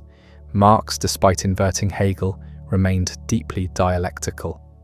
Kierkegaard, despite rejecting the system, accepted that consciousness develops through stages, that understanding emerges from living through contradictions. The British idealists of the late 19th century, figures like T.H. Green and F.H. Bradley, brought Hegelian concepts into Anglo-American philosophy despite empiricist resistance. The pattern repeated across disciplines. Hegel's specific conclusions were often rejected. His method kept reappearing. Sociologists thinking about how institutions develop, psychologists studying consciousness, political theorists analysing the state, all found themselves working with concepts Hegel had articulated. The 20th century brought new waves of engagement. Phenomenology, particularly as developed by Hegel scholar Alexandre Kojève, made Hegelian recognition central to understanding human existence. Jean-Paul Sartre's existentialism, despite its opposition to systematic philosophy, employed dialectical structures when analysing consciousness and freedom. The Frankfurt School, attempting to combine Marx and Freud, grounded their critical theory in Hegelian Marxist foundations. Even analytic philosophy, which defined itself partly in opposition to idealism, couldn't escape entirely. When Wilfrid Sellars talked about the space of reasons, when Robert Brandom developed inferentialist semantics, when John McDowell discussed spontaneity and receptivity, they were engaging with problems Hegel had identified, using tools he'd developed, even when they rejected his conclusions. The revival intensified in the late 20th century. Scholars began reading Hegel more carefully, recognizing that many criticisms were based on caricatures. He wasn't claiming that history ended in 1806. He wasn't justifying the Prussian state uncritically. He wasn't denying the reality of the external world. Close reading revealed a more sophisticated, more defensible philosopher than the straw man his critics had attacked. This rehabilitation came with caveats. Nobody wanted to return to the full system. The Encyclopedia of the Philosophical Sciences, with its deduction of nature from logic, remained implausible. The philosophy of nature, with its attempt to derive empirical facts from concepts, couldn't survive confrontation with actual science. The system as a total package was dead, but the parts lived on. The phenomenology remained compelling as a description of how consciousness develops through error and correction. The logic offered resources for thinking about concepts, inference, and truth. The philosophy of right provided frameworks for analysing social institutions. The lectures on aesthetics and the philosophy of history continued to influence their respective fields. What survived most powerfully was the sensibility, thinking dialectically about processes and contradictions, refusing to accept simple oppositions as final, looking for how apparent conflicts might be moments of larger developments, understanding that categories and concepts have histories, that how we think is shaped by when we think. These insights became permanent features of intellectual life. Hegel taught us that thought has a history. Before him, philosophers generally treated reason as timeless, as if the categories we use to think were given once and for all. Hegel showed that concepts develop, that what counts as rational changes, that understanding itself transforms over time. This historicizing of reason was genuinely revolutionary. It meant that philosophy couldn't proceed by simply analyzing eternal concepts. It had to understand how those concepts emerged, what problems they addressed, how they might be superseded. This approach spread everywhere. Historians stopped treating the past as a collection of facts and started looking for developmental patterns. Anthropologists stopped judging other cultures by supposedly universal standards and started understanding them on their own terms. Even scientists, when reflecting philosophically on their work, recognized that scientific concepts evolve, that paradigms shift, that what counts as explanation changes. The shadow Hegel cast was long precisely because he operated at such a fundamental level. He wasn't just proposing theories within philosophy, he was changing what philosophy could be, how it could proceed, what questions it could ask. After Hegel, you couldn't pretend that your philosophical position was simply the truth, obvious to any rational mind. You had to acknowledge that it was a position shaped by particular historical circumstances, addressing particular problems, potentially subject to development or replacement. This created a permanent crisis for philosophy. If all positions are historically conditioned, if every claim is relative to its context, how can philosophy make any claim to truth? Doesn't historicism lead to relativism? If concepts change, if rationality develops, what remains stable? What prevents philosophy from collapsing into mere history? These questions didn't paralyze Hegel's successors. They energized them. The realization that all thought is historically situated became the starting point for an explosion of new philosophical approaches. Some embraced the historicism fully. Others tried to find ways around it, but nobody could ignore it. The existentialists took Hegel's emphasis on concrete existence and radicalized it. Kierkegaard had already pointed the way. Heidegger pushed further. If all conceptual frameworks are historically contingent, then authenticity means confronting that contingency directly. You can't hide behind universal reason or eternal truths.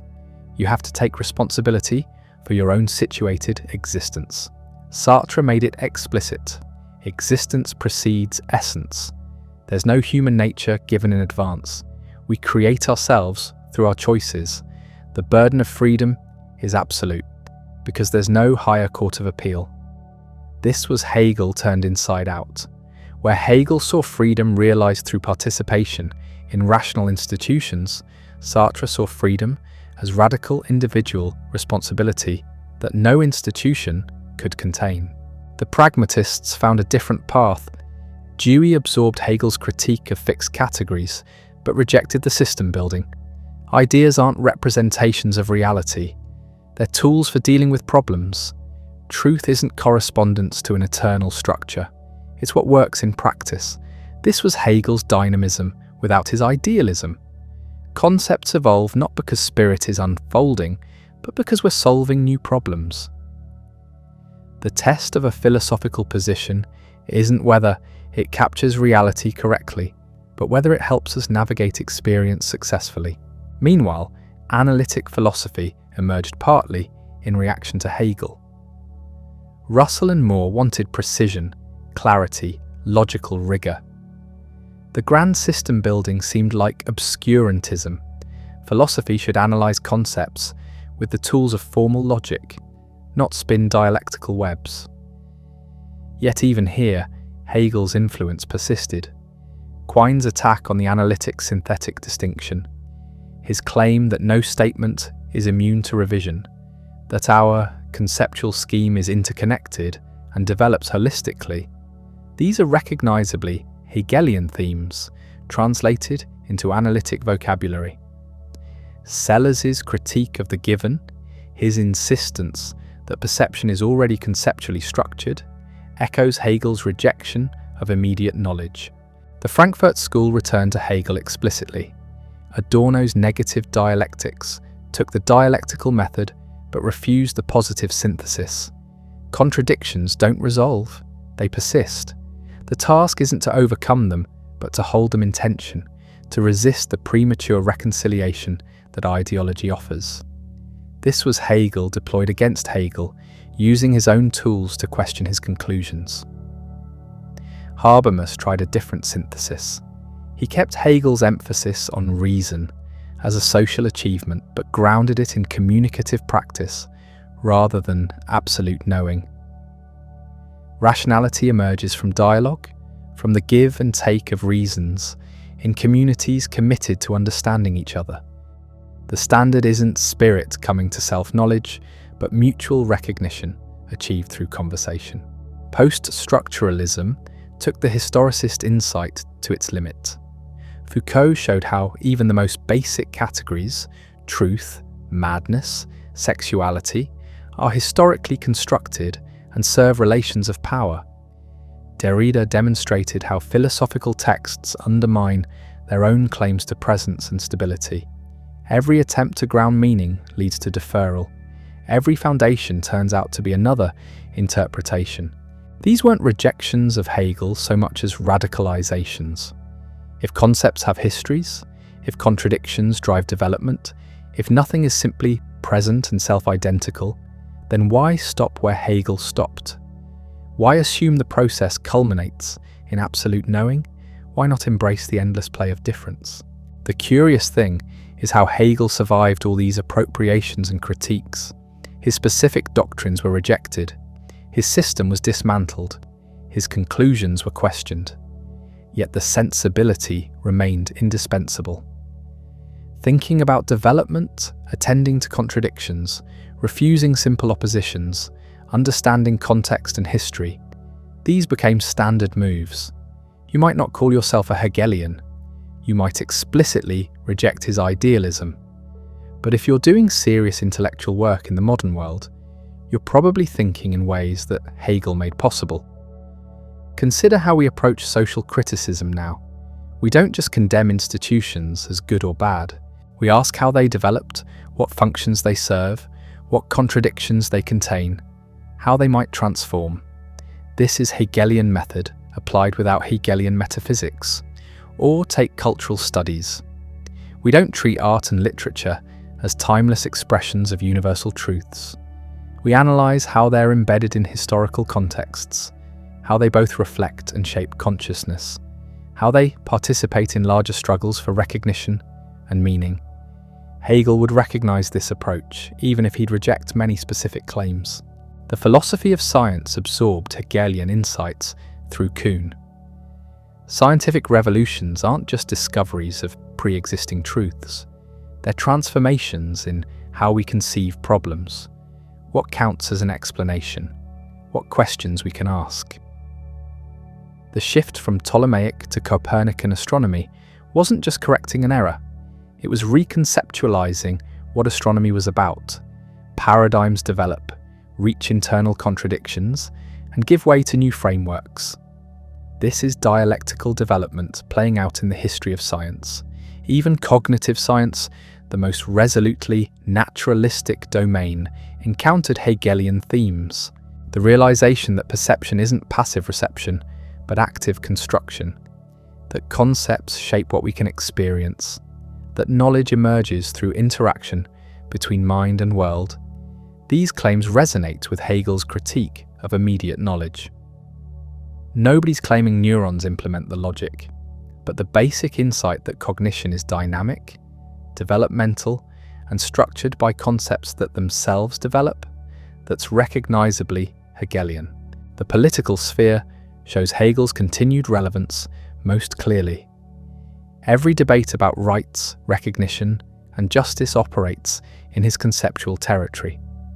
When we argue about whether certain groups are denied proper recognition, when we analyze how institutions mediate individual freedom, when we discuss the relationship between universal principles and particular communities, we're working through problems Hegel formulated. The specific solutions he offered might not satisfy. His defense of monarchy seems quaint. His dismissal of democracy looks wrong. But the framework he established, understanding freedom as achieved through recognition in well-ordered institutions, remains the terrain on which political philosophy operates. The question of nationalism shows this particularly well.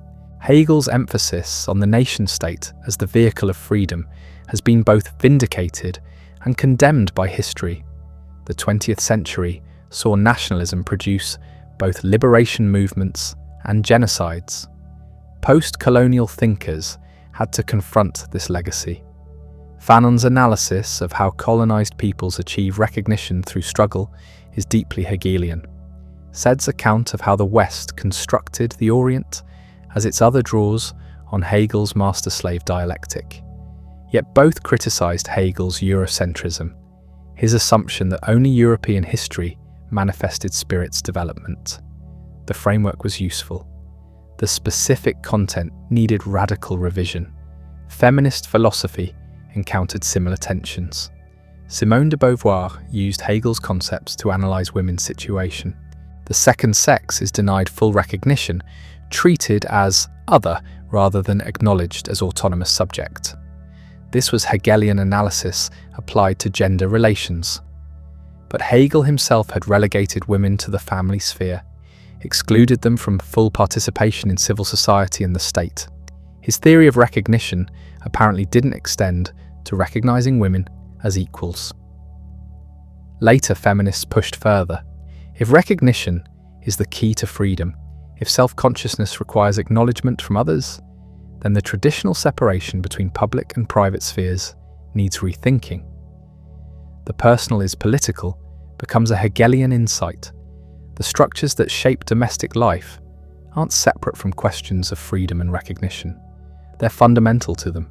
Environmental philosophy found resources and problems in Hegel. His account of spirit externalizing itself in nature and then returning to itself seemed to reduce nature to mere raw material for human development. This appeared to justify exploitation. Yet his emphasis on interconnection, on understanding things through their relations rather than in isolation, offered tools for ecological thinking. The idea that we're part of larger systems that we must understand holistically has Hegelian resonances. Nature isn't just object standing opposed to subject, it's the context in which subjectivity emerges and which subjectivity must comprehend to be free. The digital age raised new Hegelian questions. Social media platforms create new forms of recognition and misrecognition. We construct identities through how others see us, through the acknowledgement or denial of our posts and profiles. This isn't mere vanity, it's the dialectic of recognition playing out through new technology. The struggle for visibility, for being heard, for having one's perspective acknowledged, these are recognizably Hegelian themes, even in spaces Hegel couldn't have imagined. Artificial intelligence poses philosophical problems that Hegel's framework helps illuminate. If consciousness emerges through development, if self-awareness requires recognition from others, what happens when we create entities that might deserve recognition? The question of machine consciousness isn't just about computational power. It's about whether artificial systems can participate in the dialectic of recognition, whether they can be acknowledged as subjects rather than mere objects. Hegel didn't anticipate AI, but his concepts provide vocabulary for discussing it. The global nature of contemporary life makes Hegel's vision of world history newly relevant and newly problematic. We're more interconnected than ever. Economic systems span the planet. Cultural influences flow across borders. Environmental challenges respect no boundaries. This looks like the realization of Hegel's world spirit, the development of genuinely universal institutions. Yet the specific form it's taking, dominated by capitalism, marked by vast inequalities, producing new forms of domination alongside new freedoms, doesn't match Hegel's optimistic teleology. We have integration without reconciliation. We have development without progress. The dialectic continues, but without guarantee of resolution. This brings us back to the fundamental tension. Hegel promised that contradictions would be overcome, that development led toward greater freedom and rationality, that history had direction and meaning. 2 centuries later, we're less confident. We've seen too much horror, too many reversals, too many ways that apparent progress conceals new forms of oppression. The 20th century's genocides, totalitarianisms, and ecological devastations don't fit neatly into narratives of spirit realizing itself.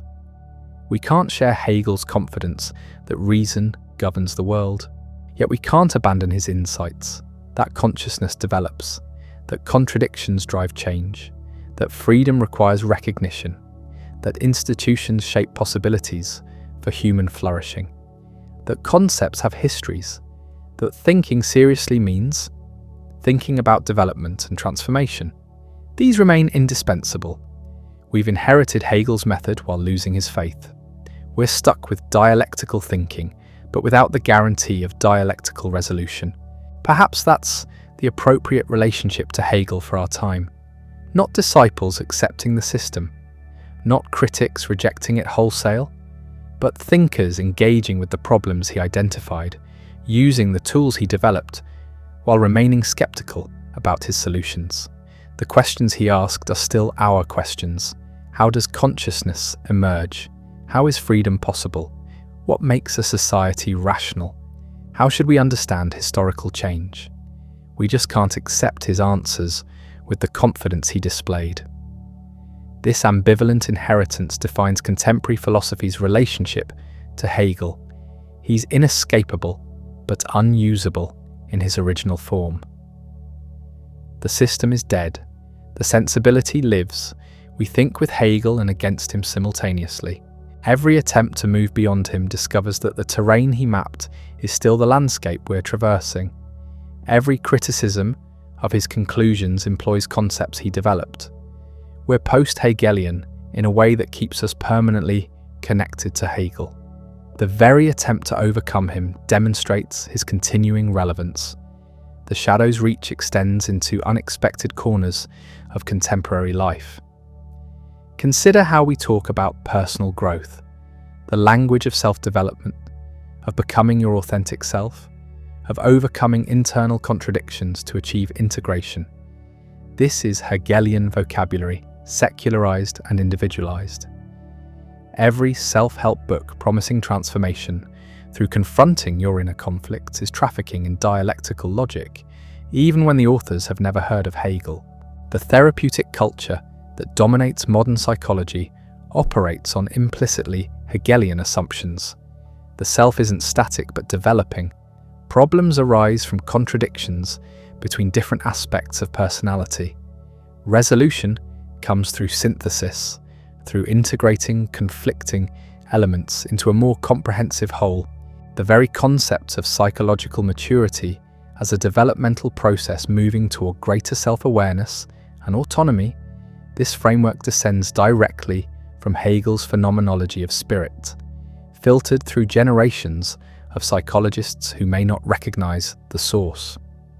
Corporate management theory absorbed Hegelian structures without acknowledgement. The emphasis on organizational development, on moving through stages of increasing sophistication, on resolving conflicts between departments or perspectives to achieve higher synthesis, all of this reflects dialectical thinking applied to business. When consultants talk about thesis, antithesis, synthesis in strategic planning, they're often unaware they're invoking a philosopher who died before the modern corporation existed. Educational philosophy carries Hegel's marks everywhere. The idea that learning proceeds through developmental stages, that students must actively construct knowledge rather than passively receive it, that education should cultivate critical thinking by exposing students to conflicting perspectives. These principles dominate progressive pedagogy.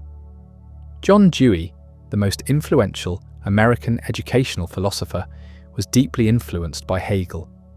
The entire tradition of developmental psychology in education, from Piaget onward, operates within broadly Hegelian parameters, even when explicitly rejecting his idealism.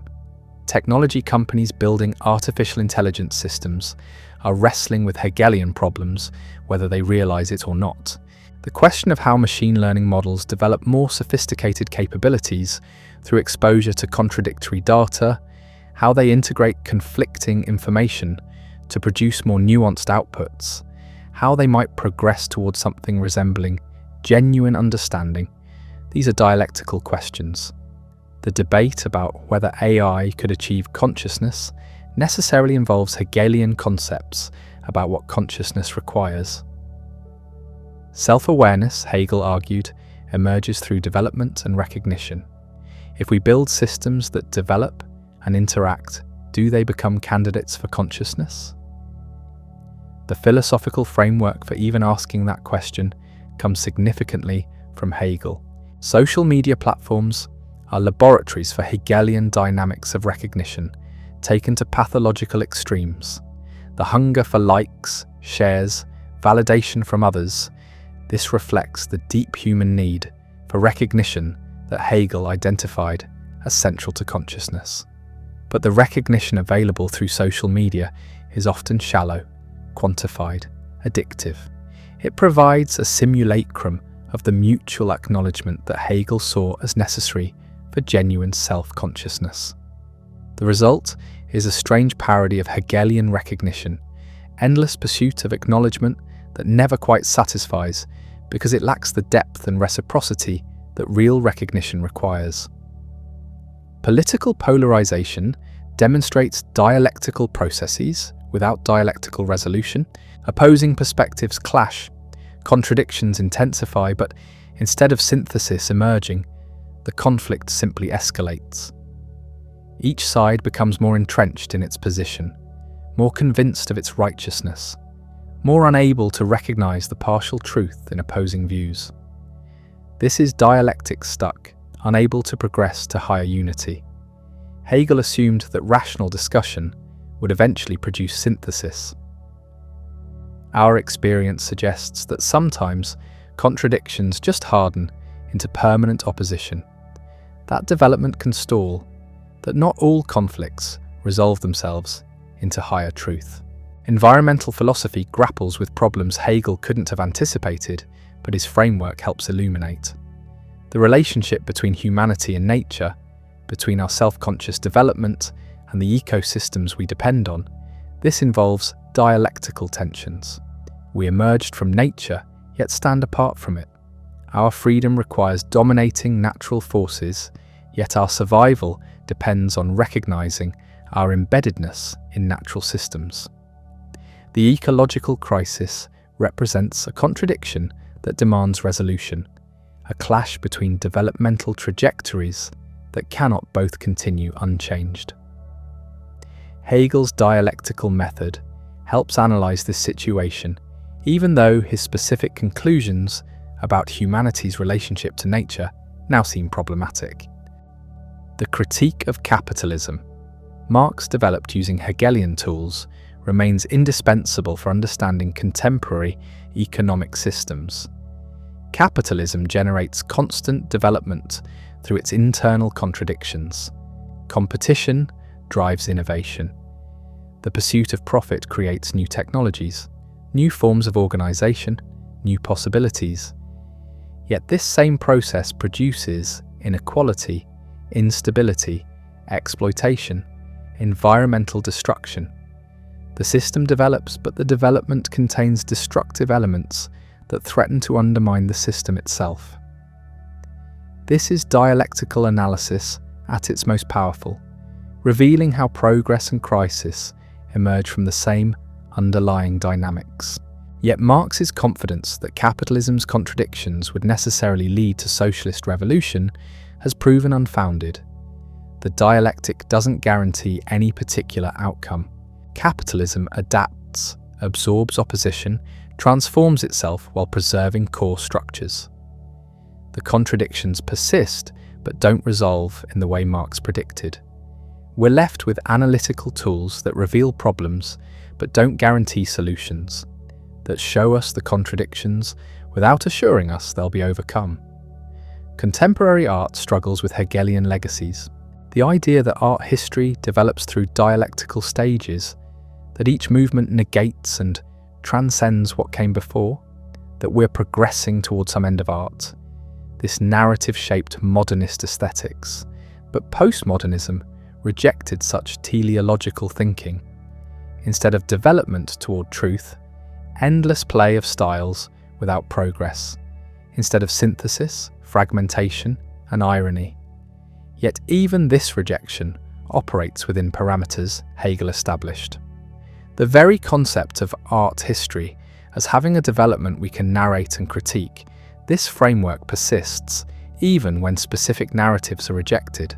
Music theory absorbed Hegelian structures in ways that continue shaping how we think about composition. The idea that a piece of music should develop themes dialectically, introducing material, creating conflict through variation or contrasting themes, then resolving tensions in a synthesis that brings the piece to completion. This describes sonata form as understood through Hegelian lenses. Not every musical tradition operates this way, but Western classical music and its descendants remain deeply marked by assumptions about development, conflict, and resolution that reflect dialectical thinking about how meaningful structure unfolds in time. Architecture confronts Hegelian questions about how space shapes consciousness and social relations. Buildings aren't just shelter. They organize experience, facilitate certain activities while inhibiting others, embody values in concrete form. The design of cities, of public spaces, of institutions like schools or hospitals, these decisions have phenomenological implications. They structure how people encounter each other and themselves. Hegel understood that consciousness doesn't develop in a vacuum, but through engagement with material and social worlds. Architecture provides the stage where that development occurs, and thinking seriously about architectural choices requires attending to these phenomenological dimensions. Legal theory operates within frameworks Hegel helped establish. The concept of rights as historically developing rather than eternally fixed. The idea that law should embody rational principles while adapting to changing circumstances. The emphasis on individual freedom requiring institutional support. These are Hegelian contributions to jurisprudence. Every contemporary debate about constitutional interpretation, about whether we should read laws as fixed documents or living instruments, about how to balance individual liberty with social order, these arguments employ conceptual tools Hegel developed, even when participants don't recognize the source. Medical ethics grapples with problems about personhood and recognition that Hegel's philosophy illuminates. When does consciousness emerge in fetal development? When does it irreversibly depart in dying patients? What obligations do we owe to beings with partial or potential consciousness? These questions require understanding consciousness as something that develops, rather than simply existing or not existing. Hegel's developmental account of self-awareness provides resources for thinking through such problems, even though his specific conclusions may not directly apply to medical contexts he couldn't have imagined. Disability studies challenges Hegelian assumptions while employing Hegelian methods. The traditional emphasis on development toward autonomy and rationality as the goal of human life marginalizes people with cognitive disabilities who may not fit that trajectory. This critique is important and necessary, yet the method of criticism often remains dialectical, showing how concepts of normalcy and disability depend on each other, revealing contradictions in our thinking about human value, pushing toward more inclusive syntheses that recognize diverse forms of flourishing. The tools Hegel developed get turned against conclusions his system seemed to support.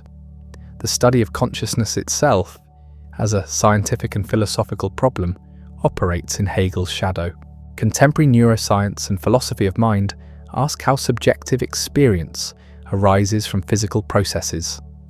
Hegel argued that consciousness emerges through development, through interaction with world and others, through progressively more sophisticated forms of self-relation.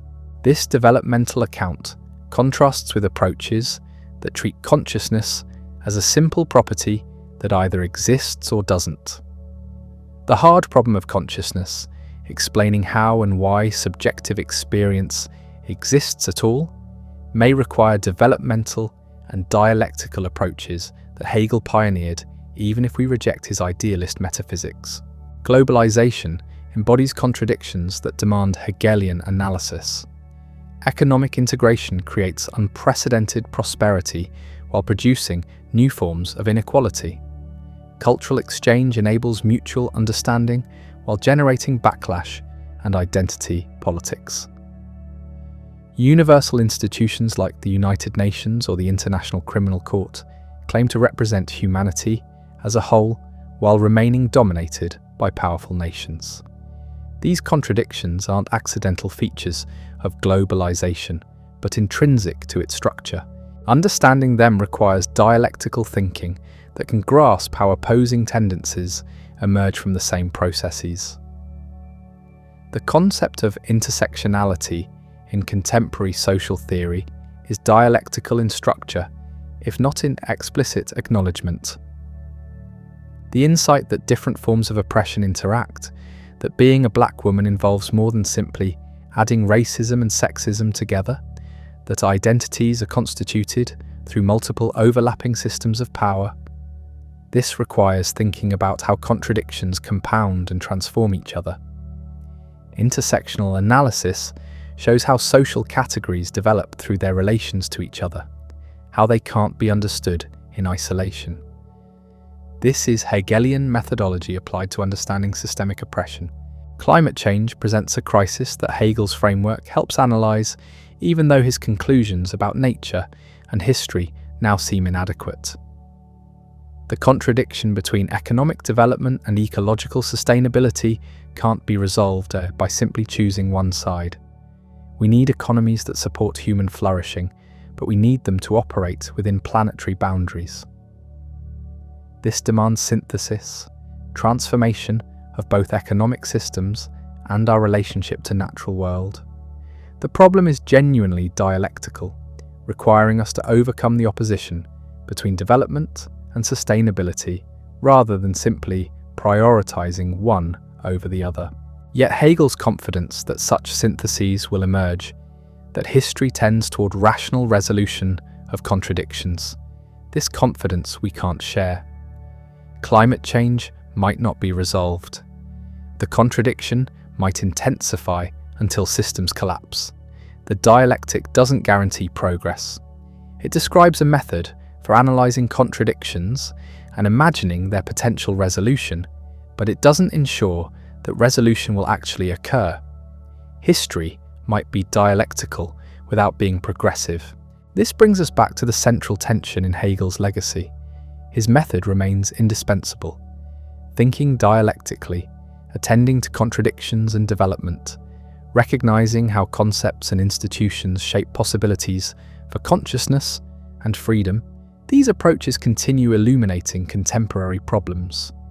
But his conclusions, his systematic confidence, his faith in reason's triumph, these we've lost. We're dialectical thinkers who doubt that dialectics guarantees anything. Perhaps this skeptical appropriation is the mature relationship to Hegel, not disciples accepting the system whole, not critics rejecting everything he offered, but thinkers who use his tools while questioning his faith, who learn from his method while abandoning his metaphysical confidence, who recognize his insights while rejecting his conclusions.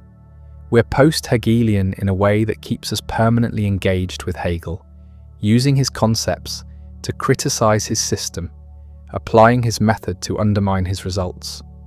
The shadow lengthens still. 2 centuries after his death, we cannot think without him. Every attempt to move beyond Hegel discovers that the territory he mapped remains the landscape we're traversing. Every criticism employs concepts he developed.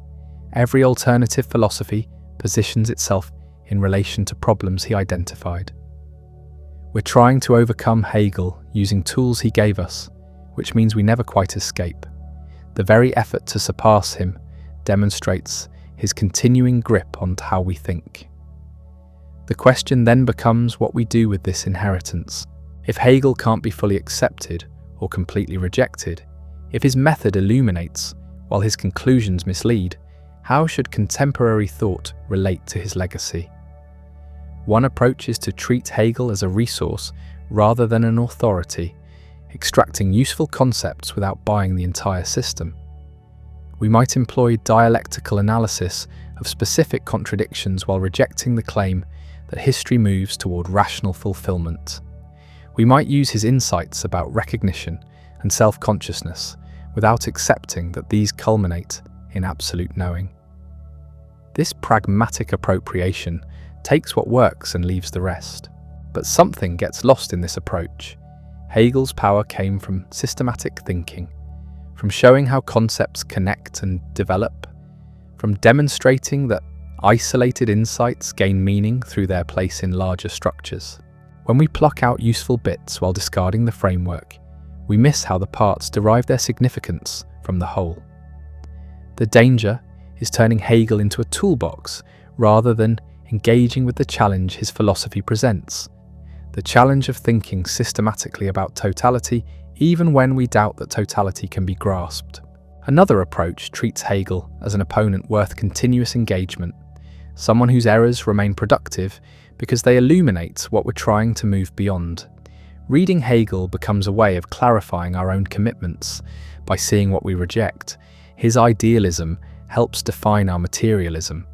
His confidence about progress clarifies our skepticism. His systematic ambitions reveal our anti-systematic sensibilities. This adversarial relationship keeps Hegel relevant by making him the foil against which contemporary thought defines itself. Yet this too seems inadequate. Treating Hegel purely as opponent misses how his questions remain our questions even when his answers fail. The problems he identified about freedom, history, consciousness, recognition, these aren't problems he invented, but fundamental tensions he articulated with unprecedented clarity. We can reject his solutions while acknowledging that he saw the problems more clearly than most philosophers before or since. The relationship isn't simply adversarial, but involves recognizing a shared set of concerns. Perhaps the most honest approach is accepting that our relationship to Hegel will remain unresolved, that we're permanently caught between appropriation and critique, between using his concepts and questioning his conclusions. This isn't a failure to achieve proper distance or correct interpretation. It's the condition of post-Hegelian thought, the state of being unable to think without him, while being unable to think with him completely. The ambivalence isn't a problem to be solved, but the structure of how his legacy operates. This ambivalent inheritance shapes contemporary philosophy in ways both obvious and subtle. When political theorists analyze how institutions shape consciousness, when social critics examine contradictions within capitalism, when ethicists explore recognition and identity, when philosophers of history question progress narratives while acknowledging that history has directions and patterns, they're working through problems Hegel defined. The vocabulary changes, the conclusions differ, but the terrain remains recognizably Hegelian. Consider debates about artificial intelligence and consciousness. When we ask whether machines could develop self-awareness, we're asking Hegelian questions about the relationship between subjective experience and objective processes, about whether consciousness requires recognizing itself in its other, about what conditions make self-consciousness possible. Hegel didn't anticipate AI, but his framework for thinking about consciousness provides concepts that contemporary philosophy deploys in addressing these questions. The very idea that consciousness might emerge from complex systems interacting with themselves reflects dialectical patterns of thought. Or consider discussions about post-truth politics and epistemic crisis. When we worry that shared reality is fragmenting, that different communities inhabit different factual worlds, we're confronting problems about the social constitution of truth that Hegel explored. His insight that truth isn't simply individual belief, but requires social validation, that what counts as knowledge depends on frameworks of recognition and justification. This remains central to understanding how epistemic norms can break down. We're living through a crisis that Hegel's concepts help analyze, even though he couldn't have imagined social media or algorithmic curation. The pandemic revealed dialectical patterns in stark form. The opposition between individual freedom and collective responsibility, between economic activity and public health, between local autonomy and global coordination. These contradictions couldn't be resolved by simply choosing one side. Every attempt to prioritize economy over health or health over economy crashed against the fact that neither can be secured without attention to the other. The pandemic demanded thinking dialectically about how opposing needs interrelate, though this didn't guarantee that societies would achieve genuine synthesis rather than simply oscillating between failed one-sided responses. These contemporary applications suggest that Hegel's method has staying power even as his system crumbles.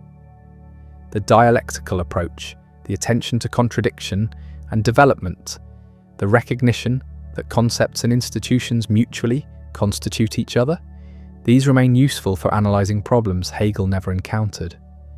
But we deploy these tools without his confidence that contradictions will resolve toward rational outcomes. We're dialectical pessimists or dialectical agnostics using his method while doubting his metaphysics. This brings us to perhaps the deepest question about Hegel's legacy. Can dialectical thinking survive the death of dialectical faith? Can the method work without the system? Hegel believed they were inseparable, that dialectical logic revealed the structure of reality itself, that method and metaphysics formed a unity. If we accept the method while rejecting the metaphysics, are we fundamentally misunderstanding what dialectics means? Or have we discovered that his tool works better than his theory explains? The answer may be that dialectical thinking always involved more skepticism than Hegel admitted. When we read the Phenomenology carefully, we notice moments where the promised synthesis fails to arrive, where contradictions persist rather than resolve, where development moves sideways or circles back rather than progressing forward. The actual arguments are often more ambiguous than the systematic framework suggests. Perhaps Hegel, the dialectical thinker, was always in tension with Hegel, the systematic philosopher, and later readers are simply making explicit a tension that was there from the beginning. This reading suggests that Hegel's legacy consists partly in having created a tradition of thinkers who use his method to undermine his conclusions. Every major post-Hegelian philosopher, from Marx through Adorno to contemporary critical theorists, has operated this way, employing dialectical analysis while rejecting systematic closure. This isn't betrayal of Hegel, but fulfillment of what his method makes possible once freed from his metaphysical commitments. The tradition he founded is a tradition of self-criticism, of thought that questions its own foundations, and this means that authentic Hegelianism might require moving beyond Hegel. Yet the question nags. If we reject his metaphysics, his confidence in reason, his faith in historical progress, what makes our thinking Hegelian rather than simply eclectic? Why call it dialectical rather than just careful attention to complexity and contradiction? The answer may be that Hegel permanently changed how we understand these basic categories. After Hegel, contradiction isn't simply logical error, but potential source of development. Complexity isn't just multiplicity, but structured patterns of opposition and relation.